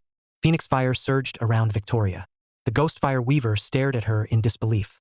Why didn't my Ghostfire burn you alive? You absorbed my Ghostfire and took control of it? Victoria scoffed as dark blue flames surged around her. Without another word, Victoria formed a hand seal. The Ghostfire condensed into a lotus. Its power kept soaring.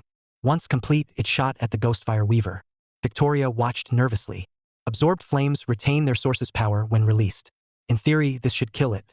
But if it survives, I'm out of options. Victoria's body was incredible. If that Fire Lotus could kill the Ghostfire Weaver, then while it focused entirely on defense, I fired Psionic Spark again. The pain briefly shattered its focus. Its defenses began collapsing. That creep sure knows when to strike. Victoria brightened at the sight. With its defenses down, I can kill it. But the Ghostfire Weaver recovered and restored its defenses. Victoria frowned. I quickly unleashed Psionic Storm. This time, the prepared Ghostfire Weaver blocked it easily. You're no match for me. Victoria, the rest is up to you. I shouted between ragged breaths. Soul power erupted from my eyes. Soulbind struck the Ghostfire Weaver. Its flaming apparition and shield instantly collapsed. The Ghostfire Weaver stood frozen, its eyes vacant. The Fire Lotus struck dead center. The Ghostfire Weaver's body turned to ash. It collapsed weakly. So, Victoria, was I cool or what? You were okay. Victoria replied irritably. I laughed, then asked, if we killed it, why is this webbed lair still here? Victoria's heart sank. The Ghostfire Weaver isn't dead. It won't die until its Ghostfire spirit is destroyed. I jumped up in alarm. Nearby, Ghostfire energy rapidly formed a spirit. You know quite a lot for an insect. But your lives end here. 3 masses of Ghostfire energy began forming. Victoria, do you have any defensive skills left? Only Phoenix Fire Aegis. But it can block only one forbidden spell. And the Ghostfire Weaver is god tier. Victoria answered hopelessly. I was stunned. Good thing I hadn't used my forbidden spell on her in that alley. I quickly used the Hand of God to copy Phoenix Fire Aegis. Don't give up. Cast it with me. Maybe they can stack. Startled by my shout, Victoria instinctively cast Phoenix Fire Aegis. Then she realized and complained inwardly. Phoenix Fire Aegis is actually a divine domain skill, but I can't unleash its true power yet. At most, it can block one forbidden spell. Even 100 weakened shields would be useless. Watching the Ghostfire approach, Victoria slowly closed her eyes. The Ghostfire struck the Aegis and dispersed. We blocked it, Victoria. We can still make it out alive. I shouted excitedly. Victoria opened her eyes in disbelief. How is that possible? Phoenix Fire Aegis had only cracked, not shattered. I remembered Grace casting her forbidden spells. Why did the Ghostfire Weaver's power feel so much weaker than Grace's? After a moment, I stood and taunted it. That attack was pretty weak. If forcing my way out of the Black Vault hadn't reduced me to level 80, you'd both be dead. The Ghostfire Weaver scoffed. Its answer made me grin. Leave the rest to me, Victoria. Countless bolts of lightning surged around me. Sensing their power, the Ghostfire Weaver began trembling. Victoria felt the lightning too. Is that a forbidden lightning spell? Once the spell was charged, I mocked the Ghostfire Weaver. I thought you still had god-tier power. You're only level 80. Otherwise, I'd have blasted you apart already. Violet Thunder Prison. Rolling thunderclouds locked on as massive violet bolts struck dead center. Moments later, the Ghostfire Weaver was reduced to ash. A fiery red spirit orb floated in the air. Caught it. This thing feels pretty warm. Victoria stared excitedly at the Ghostfire Orb. That Ghostfire Orb can greatly aid ascension to godhood. Can I see it, Ethan? I handed her the orb. Victoria caught it and examined it eagerly. This orb holds divine path firepower. Absorbing it would speed up my return to my former peak. Hearing that, I quickly interrupted her. Done looking? Then give it back. Victoria reluctantly returned the orb. I smiled. Does this really help someone become a god? More precisely, it helps Fire-based Awakened. You can't absorb it. Victoria explained. I was disappointed. Then I sensed the Hand of God react to the orb. Could the Hand of God copy the Ghostfire Orb too? I activated the Hand of God, and the orb split in two. Each held as much energy as the original. What did you do? Victoria stared in shock. I was just as stunned. I just tested whether the Hand of God could copy it. I didn't expect it to work. Then I handed one to Victoria. This one's yours. Victoria held the orb in disbelief.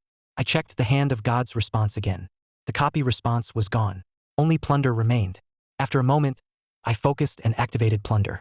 The orb flared and entered my body. Divine Path firepower filled me.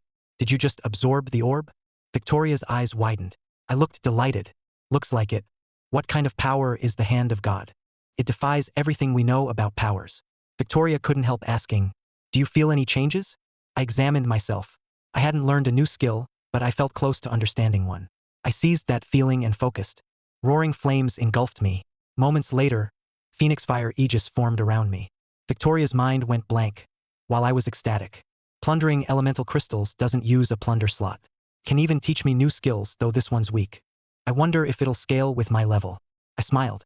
Victoria, I learned your Phoenix Fire Aegis, but it can't block a forbidden spell. You're way too greedy. If you could block one at your level, you'd be invincible. And you're complaining it's weak? Victoria frowned and flicked my forehead. After everything, Victoria's killing intent had faded considerably. I helped the weakened Victoria out of the Ghostfire lair. A group of Awakened suddenly appeared. We're with the 7th Response Unit. We detected monster energy here. You'll both need to come with us for questioning. I'm Charles Ashford's daughter. Can we return to Crownspire Academy first? Victoria revealed her identity. But they insisted on taking us in. It's fine, Victoria. Let's go with them. It'll help them deal with the monsters. I stepped in to defuse things, and Victoria fell silent. We soon reached 7th Unit headquarters. We only told them we'd been attacked by a Wraithborn infiltrator. We hid the fact that we'd killed a god-tier monster. After verifying Victoria's identity, they released her to avoid angering the Ashfords. We still have questions for Ethan. We'll release him afterward, Ms. Ashford. Release him now or the Ashfords will get involved. Victoria's expression darkened. Meanwhile, inside the interrogation room, Ethan, the energy at the scene was well above level 55. There were even traces of a forbidden spell. Tell us exactly how you escaped. Otherwise, I can keep you here all day. I've told you everything. I supported Victoria, and we barely defeated the infiltrator and escaped. I answered calmly. Malcolm Crane lost patience and prepared to use force. Then the door opened, and Vivian walked in. I've already reported Ethan's case. The 5th Response Unit is taking full custody of him. The 7th Response Unit had no choice but to release me. Outside, I thanked Vivian. My connections alone weren't enough. I told them you're Ms. Thorne's only student. That's why they let me take you. Vivian explained with a shake of her head. I nodded. I see. Then I spotted Victoria arguing with the staff. Victoria, I'm out. Ethan, how did you get out? I argued forever, but they refused to release you. Victoria lit up and hurried over. I smiled and explained. Thanks for trying. Vivian got me out. Victoria naturally knew Vivian. She only wondered how we'd met. Victoria then thanked Vivian. Vivian escorted us back to the academy. Meanwhile, many top awakens stood at the Black Vault entrance, including Grace. Their discussion revealed a secret. The Black Vault spanned the entire planet. It was once part of the Blightlands. It held countless monsters, including many god-tier ones. A century ago, the Awakened made immense sacrifices to seal it. They closed the barrier between the Black Vault and the Blightlands. Its entrances were set at Dreadwatch Pass and the Crown City Undercroft. The god-tier Tempest Fiend King once slept in the Blightlands. It awakened 10 years ago and became a grave threat. Grace killed it herself several years ago, making her famous. Grace released lightning and carefully examined the entrance. She soon found a broken corner. Fire-based monster energy lingered there. A god-tier fire monster forced its way through this breach. Grace told the others. Everyone inhaled sharply. Only Grace could fight a god-tier monster. Don't worry, the residual energy shows it paid a heavy price. It's only around level 80 now. Stormwatch Hall's records suggest it's the Ghostfire Weaver. Grace added. The others began murmuring. The Ghostfire Weaver excels at disguise and soul attacks. How are we supposed to find it? For now, channel your power into the sealing array. We'll temporarily restore the power lost through the breach. Grace ended the debate, and everyone agreed. Working together, they soon repaired the seal. Once it was done, Grace left for Stormwatch Hall. On the way, Grace messaged me. Stay on campus for these 3 days, brat. A god-tier Ghostfire Weaver has appeared near the academy. I grinned and replied, yes, Miss Thorne. I'll stay put until you return. Then I went downstairs to meet Chloe. Frostbound Realm. Here I come. At dawn, Chloe and I arrived in Silverkeep. Chloe planned to pretend she stumbled onto Frostbound Realm and take me inside. Her thoughts had already revealed everything. Ethan, Silverkeep has so much to do. Let's look around before heading to Winterlight Park. Chloe said excitedly. We spent the whole morning exploring and eating around Silverkeep. Noon soon arrived. Ethan, let's go to Winterlight Park now. Chloe quickly pulled me along. I didn't expose her plan and simply agreed. Half an hour later, we reached Winterlight Park. Frostbound Realm's extreme cold kept the area frozen year-round. But no one else knew that. They'd simply turned it into a winter theme park. Frostbound Realm isn't open yet. I'll have some fun with Ethan first. Chloe pulled me along. Ethan, I want to try that. After hearing her thoughts, I wasn't in a rush. So Chloe and I enjoyed the park. The sun soon set, and darkness fell. Oh no, Ethan, I left something important behind. Come help me find it. Chloe suddenly exclaimed. I saw through her plan and agreed. If it's important, we should go back. Chloe led me past the cameras to the realm's entrance. This looks like the entrance to a hidden realm. We found a hidden realm. Ethan, let's go inside. There might be an opportunity waiting. Chloe feigned excitement. I pretended to be excited too. Chloe, you're my lucky charm. You found another hidden realm. I pulled the smiling Chloe into Frostbound Realm. Soon afterward, Sienna reached the entrance. I found the Wind God Orb here last time. I won't miss it in this life. With that, Sienna entered the realm. The moment I entered, I began shivering. I turned and realized Chloe was gone. I shouted several times but heard no answer. Looks like I'm on my own for now. Chloe has ice powers. She should be fine. I activated Phoenix Fire Aegis. It blocked the cold, and warmth spread through me. I continued on and soon reached an ice bridge. Bottomless chasms surrounded it. A stone tablet before it read, Grave Shiver Bridge. I studied the path ahead. 3 people stood on the bridge, their feet frozen. They must be other explorers. The 3 argued fiercely. Ice rapidly spread up their bodies. After hesitating, I stepped onto the bridge. Extreme frost assaulted me but couldn't pierce Phoenix Fire Aegis. I reached the 3 now frozen solid. Suddenly, Grave Shiver Bridge shook violently. Wails rose from the abyss. Freezing spirits emerged and rushed me. I immediately unleashed Thunderstomp. The lightning obliterated the spirits. More spirits appeared and charged. I activated Thunder Rage and raced across the bridge. The spirits missed. As I continued, the extreme frost grew stronger. Even Phoenix Fire Aegis began cracking. Another wave of spirits appeared ahead and rushed me. I blasted the horde with Psionic Storm and used the opening to sprint ahead. Suddenly, Phoenix Fire Aegis shattered. Extreme frost engulfed me, instantly freezing me solid. A new wave of spirits was already closing in. I quickly activated Mechanical Shift and Psionic Spark. The ice around me shattered. Psionic Spark destroyed the spirits. From then on, I repeatedly cast Phoenix Fire Aegis. Soon I was frozen again. The spirits were already tearing into me. Their bites couldn't damage my mechanical body. Phoenix Fire Aegis also lasted longer each time. I made an exciting discovery. Remembering how Grace trained me in the Stormwell, I immediately sat cross-legged. I raised Phoenix Fire Aegis around the spirits and let them keep biting. Soon I opened my eyes. If I kept training my defense, I'd run out of stamina. So I got up and moved on. I traveled much farther. The cold pushed me to my limit. With only a few steps left, my mechanical body gave out. The spirits tore bloody gashes into me. I gritted my teeth and cast a skill. Psionic storm shredded the spirits as I entered spirit form. The next second, panic hit me. Spirit form exposed me to even worse cold. My spirit froze instantly. The spirits charged again. Was this the end? My will to live triggered the supreme soul state again. Phoenix Fire Aegis and Mechanical Shift surged in power. I quickly took mechanical form and raised Phoenix Fire Aegis. Moments later, I crossed Grave Shiver Bridge. The spirits instantly vanished. The cold disappeared with them. I was grateful to be alive. I glanced back, then continued. I soon reached an ancient ruined battlefield. Ancient weapons littered the ground. An ice bell stood at the center. I approached to inspect it. Unlike the ruined weapons around it, this was definitely a treasure. I touched the bell and tried to bond with it. Suddenly, a strange force pierced my soul. A pair of unseen eyes stared at me. I channeled psionic power and cast Soulbind. The eyes in the void instantly shattered. I successfully bonded with the ice bell. It shrank into a small handbell. It was called the Frostbind Bell. When rung, it produced a haunting chime that attacked nearby souls and froze living creatures. I stored the Frostbind Bell and moved on. Soon I reached an ice cavern. 2 ice guardians lay shattered on the ground. Someone had beaten me here. Was it Chloe? I raised my guard and slowly entered the cavern. A wind blade suddenly flew at me, quickly dodged. Then I looked toward its source.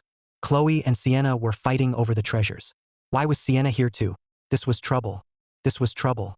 I stood there stunned. A barrage of frost arrows and several tornadoes suddenly flew at me. I shifted into spirit form and dodged. 2 orbs lay near them. One radiated wind power, the other ice. That must be the Frostheart crystal. But what's the other one? I frowned as their fight erupted again. As the fight intensified, Chloe unleashed Frostblade. Give up, Sienna. My expression turned grave. Sienna frowned and cast her divine domain skill, Windblade Tempest. Razor-sharp gales erupted around her. Their power soared until it matched Frostblade. Don't think you've beaten me, Chloe. The 2 attacks collided. The impact filled Frostglass Hall with dust. They resumed fighting inside the haze. Both had been injured by the clash of their divine domain skills. They looked ready to fight to the death. I rushed in to stop them. Are you 2 insane? Stop. Keep this up, and you'll both die. They stopped when they heard me. Why is Ethan here? I need to prove I'm stronger than Sienna. Ethan did come with her. I'll beat Chloe right in front of him. They attacked again, so I quickly unleashed Thunderstomp. Already injured, they were easily knocked apart. Enough. Why not split the treasures? I shouted. They glared at each other, but finally backed down. I gave them both healing potions. Their injuries soon healed. Then I said, you were fighting over those 2 orbs, right? They frowned and nodded. I walked over to the orbs. 2 orbs, 2 people. I'll divide them. I picked them up. Chloe, you use ice, so the ice orb is yours. Sienna, you use wind, so the wind orb is yours. Now you can stop fighting, right? They stored the orbs, hesitated, then nodded. I have the wind god orb. There are no other treasures here. I should leave. Hearing Sienna's thoughts, I quickly spoke. Now that the orbs are settled, let's get out of here. The 3 of us retraced our steps. Along the way, we found many bodies. Their faces were frozen in terror. Some bodies were twisted beyond recognition. An eldritch god. An eldritch god. Sienna and Chloe thought it at once. Chloe spoke gravely. Ethan, let's get out fast. I'm scared. She pulled me along faster, with Sienna close behind. Curious about the eldritch god, I asked them, these deaths look strange. Do you know what happened? Ethan, let's talk after we get out. Chloe replied, and Sienna agreed. An eldritch god may have awakened here. We can't discuss it. It might notice us. Hearing their thoughts only made me more curious. The psionic tablet said the 3 ascendancies lost to the eldritch gods. They must be incredibly powerful. Suddenly, I felt something watching me. It felt just like when I bonded with the Frostbind Bell. Did it notice us after all? I never entered Frostbound Realm last time. I had no idea an eldritch god was here. Even with the wind god orb, can I escape it at my current level? Chloe's and Sienna's thoughts came at once. They grabbed me, and we raced for the exit. Then a soul-rending voice came from behind us. I need a vessel, a body that can bring me into this world. Don't listen, Ethan. Cover your ears and run. Chloe and Sienna panicked, but we'd barely taken a few steps when bloody tears streamed from their eyes and they collapsed. The whispers are in my head. My mind is breaking. Chloe screamed. Seeing their pain, I was baffled. Why wasn't I affected? Run? Ethan, leave us. If you can resist the whispers, you can escape. Chloe remembered the angel from the previous realm. My expression darkened. The whisper came again. I am the Winter Sovereign. I seek a vessel for my arrival. You can have anything you desire. I looked toward the voice. Ethan, don't look at it. Sienna shouted. I replied, I want to see what the hell this Winter Sovereign is. Ethan, don't say its name. Chloe tried to stop me, but I kept cursing it. We're doomed. Ethan may die before we do. Their hearts sank. I couldn't see anything, but I sensed something attacking me. Winter Sovereign, show yourself. Quit hiding like a coward. I shouted ahead. It isn't hiding. Eldritch gods exist outside our world before descending. Seeing its true form would only cause greater agony. Hearing Sienna's thoughts, I considered my options. Psionic light blazed from my eyes as I tried to see the Winter Sovereign. The Winter Sovereign whispered, your body is ideal. Become the vessel of my will. It attacked from the void and I quickly dodged. Something suddenly pierced my left palm. Bone-chilling cold flooded my body. Another attack pierced my right palm. An immense force hoisted me into the air. I immediately entered spirit form. The terrifying eyes from the frostbind bell stared at me again. I realized those eyes belonged to the Winter Sovereign. I unleashed every psionic skill I had, but couldn't disperse the eyes this time. A will descended from the void, seeking to erase my soul. Sensing mortal danger, I immediately left spirit form. I was trapped. I couldn't see its attacks or dodge them in spirit form. Then another attack pierced my abdomen. Icy energy invaded my body, and I collapsed powerless. My mind raced until an idea struck me. I activated the star key and shouted at it. Star key angel, you wanted me? Here I am. Come get me. The star key formed Celestine Court, where a woman sat upon a distant throne. Is that the ally you summoned against me? I froze, then grinned. Scared now? The star key angel coldly unleashed stellar power. That ally of yours isn't worthy. Crawl back to your filthy world. The stellar power struck the Winter Sovereign, silencing its whispers. Was the Winter Sovereign destroyed? I understood. Then the star key angel slowly raised a hand and pointed at me. Stellar power flared again. Easy, angel. I'm from this world. I laughed awkwardly and edged toward Celestine Court. The star key angel said coldly, your ally is gone. Now return to your world. By then I'd reached Celestine Court. You're the one who should leave. I punched Celestine Court apart. The star key angel frowned. I will find you. I hurried over to Chloe and Sienna. They were badly hurt and so was I. What could I do? Then the star key floated over and bathed me in healing starlight. I brightened. You're more reliable than your old owner. You know I'm a good guy, right? The star key bobbed as if nodding. Moments later, all my wounds healed. I told the star key, heal them too. But it vanished into the void and ignored every attempt to summon it. With no other choice, I helped them out of the realm. Then I rushed them to a nearby hospital. They soon woke up. I told them how the star key angel defeated the Winter Sovereign. They asked no further questions. We quickly booked tickets back to the academy. After my 3-day break, Grace messaged me early that morning. Have fun on your trip? Sweating, I typed back, Miss Thorne, I stayed on campus the whole time. Grace replied, cut the crap. Get to Stormcourt Training Hall. We need to talk. Minutes later, I nervously arrived at Stormcourt Training Hall. Grace stood there looking stern. If I hadn't returned early, I wouldn't know you snuck off to Silverkeep. I smiled awkwardly. Grace looked at me and sighed. Never mind. At least you're safe. I visited that monster lair yesterday. Anything you want to tell me? I told her everything. Grace remained calm inside. Just as my investigation suggested. Good thing I left him a forbidden spell. You handled the Ghostfire Weaver well. Now let's see if you slacked off during those 3 days. I sensed trouble. The next second, Grace threw me into the Stormwell. Frostbound Realm had made me much stronger. Stage 2 of the Stormwell now barely affected me. I raised Phoenix Fire Aegis and swam around the Stormwell. This Stormwell feels pretty weak, Miss Thorne. Where did you learn that fire skill? Grace froze. I told her everything about absorbing the Ghostfire Orb. Then I asked excitedly, can you get me some God-tier monster crystals? If I can plunder them endlessly, wouldn't I be unstoppable? God-tier monster crystals are rare. Only the Black Vault has them now, but it's still sealed. Grace answered with a conflicted look. Then Grace remembered how I'd betrayed her before. Her killing intent erupted. Are you okay, Miss Thorne? After hesitating, I asked cautiously. Grace snapped back and silently stared at me. Should I kill him now? Once he learns he can plunder the heart of Raging Thunder, will he betray me again? Then she shouted at me, get out. I don't want to see you today. I tried to comfort her, but lightning struck right beside me. I'm leaving. Please calm down, Miss Thorne. I yelped and fled the training hall. I headed back to my dorm, my thoughts in turmoil. Then I spotted Victoria and Ryan nearby. Ryan spotted me too. Victoria, look, that's the guy who beat me up. Victoria followed Ryan's gaze and saw me. They walked over. You're done for today, Ethan. Ryan gloated while Victoria smiled. Have you been these past 3 days, Ethan? Ryan froze. I smiled and replied, pretty good. How about you? I've been good too. It's been a while since we talked alone. Are you free? Victoria smiled and I nodded. Then Victoria looked at Ryan. For my sake, why don't you and Ethan settle your feud today? Ryan looked baffled but eventually agreed. For Victoria's sake, I'll let it go. Ryan, sorry I went too far during our spar. Surprised, I still answered with a smile. Ryan and I shook hands and made peace. Ryan, Ethan and I need to talk, Victoria said with a smile. Then she grabbed me and hurried away. Ryan stood there dumbfounded. Once we were far away, we stopped. I asked, is there something important you wanted to discuss? Nothing important. I just wanted to talk. Victoria thought that, then said aloud, plenty. Where were you these past 3 days? I visited Silverkeep with my girlfriend. I replied. Victoria's expression darkened as she cursed inwardly. He got handsy with me, then went traveling with another girl. What a creep. We soon reached Embercourt Training Hall. Come inside, Ethan. No one will interrupt us here. Victoria smiled. I broke into a cold sweat. Maybe not here, Victoria. I'm not killing you this time. What's he scared of? Her thought reached me. Victoria smiled and said, relax, Ethan. I promise we're only talking. Relieved, I followed her inside. Why did you bring me here?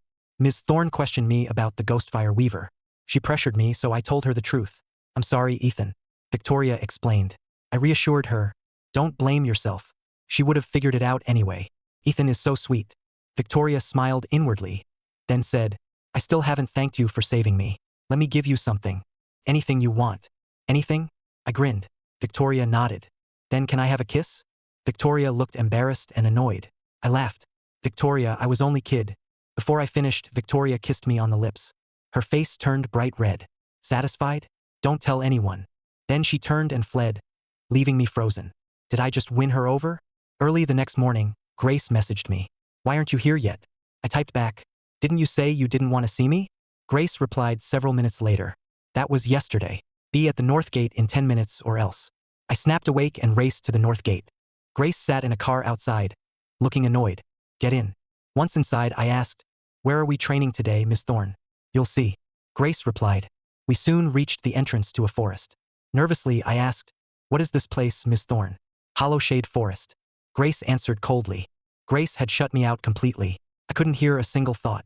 So I anxiously asked, why are we here, Miss Thorne? To get you to level 17. Grace replied. I took a deep breath. Let's train back at school. This place is terrifying.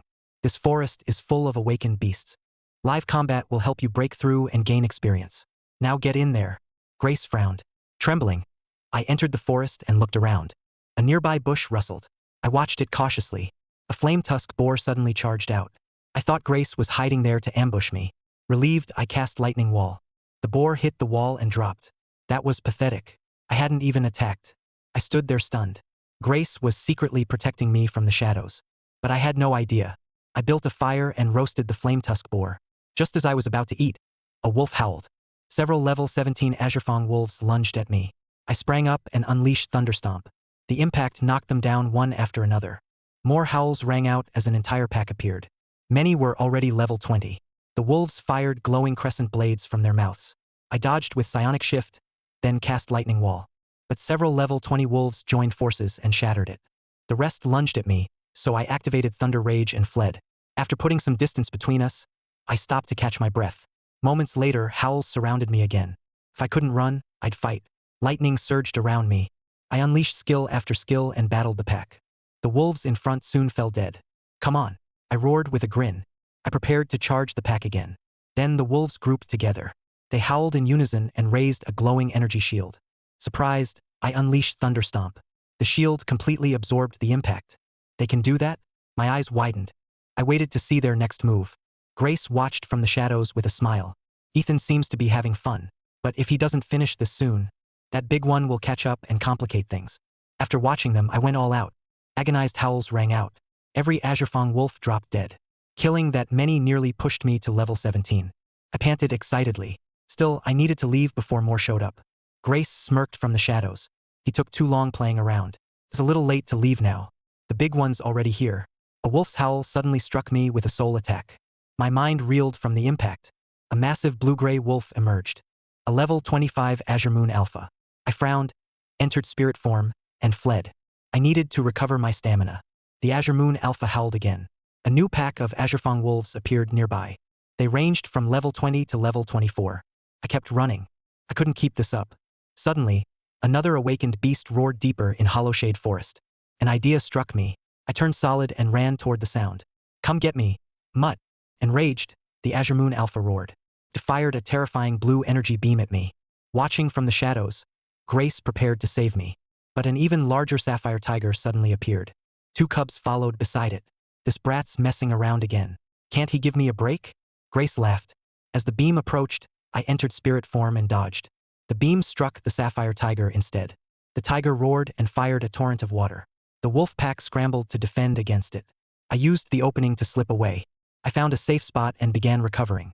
Before long, my stamina was fully restored. I needed to choose my next target carefully. I soon found a level 27 Violet Flame Scorpion. I ambushed it while it was feeding. I approached with Psionic Shift, then activated Thunder Rage. Then I unleashed Psionic Spark and Thunder Stomp together. Caught off guard, the Violet Flame Scorpion died instantly. The moment the scorpion fell, I broke through to level 17.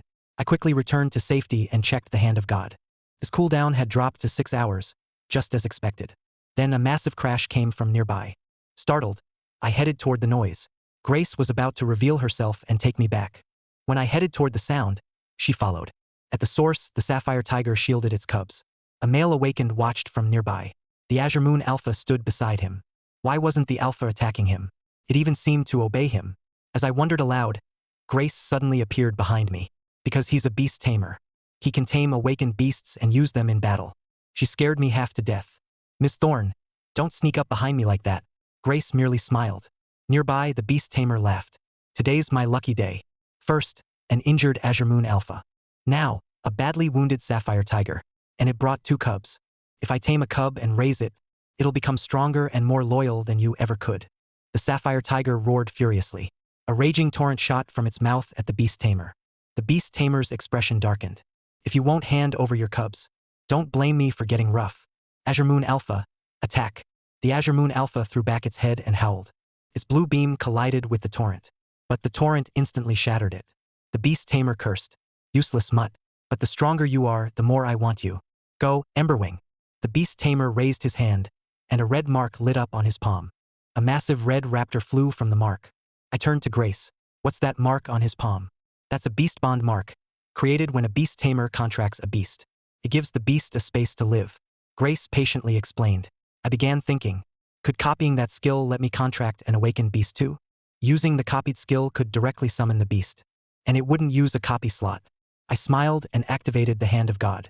Grace sensed it and was about to ask what I'd copied. Nearby, the fight ended as the sapphire tiger collapsed. It still growled at the beast tamer. Emberwing, kill it and bring me the cubs. The beast tamer ordered viciously. The sapphire tiger pushed its cubs away, urging them to run. Though reluctant to leave their mother, the cubs fled. Moments later, the sapphire tiger fell silent. Emberwing turned and dove at the cubs. The cubs ran to me, growling as if begging for help. The Azure Moon Alpha spotted me and snarled. If not for me, it wouldn't have been injured and forcibly contracted. The Azure Moon Alpha immediately lunged at me. I sneered and struck it with Thunder Stomp. Already badly wounded, it dropped instantly. The beast tamer arrived. His expression darkened when he saw the fallen Alpha. Leave now. Don't interfere with my contract. These cubs are under my protection. Go tame something else. I stood my ground calmly. The beast tamer burst out laughing. You're only level 17. What makes you think you can protect them from me? My patience is running out. Leave or I'll deal with you myself. I waved him off. The beast tamer flew into a rage. You think you can stop me? Emberwing, tear him apart. Emberwing beat its wings, launching 2 flaming tornadoes at me. I immediately cast Psionic Spark. It briefly stunned the beast tamer and Emberwing. Then I combined Thunder Rage with Thunder Stomp, knocking Emberwing out cold. The beast tamer stared in disbelief. How is that possible? I slowly approached, and terror filled his face. What do you want? You can keep the cubs. Please let me go. Get lost. I roared. The beast tamer recalled his beasts and scrambled away. The teary-eyed cubs stared at me as Grace stepped out. You really planned this out, didn't you? I chuckled and carried the cubs back to their mother. The sapphire tiger woke and growled at me. The cubs growled, explaining what had happened.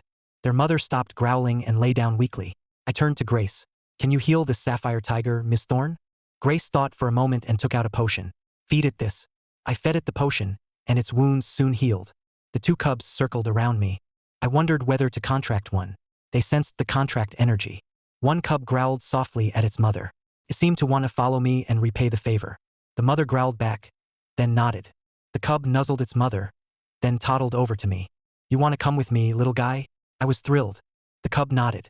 I smiled and activated the copied beast tamer skill. A beast bond mark appeared on my palm. The cub placed its paw against my hand. A beam of light entered the cub. A blue water mark appeared on my palm. After placing the cub inside the bond space, I smiled. Grace smiled too. The brat actually pulled it off. After saying goodbye to the sapphire tiger and its other cub, we moved on. We headed straight out of Hollowshade Forest.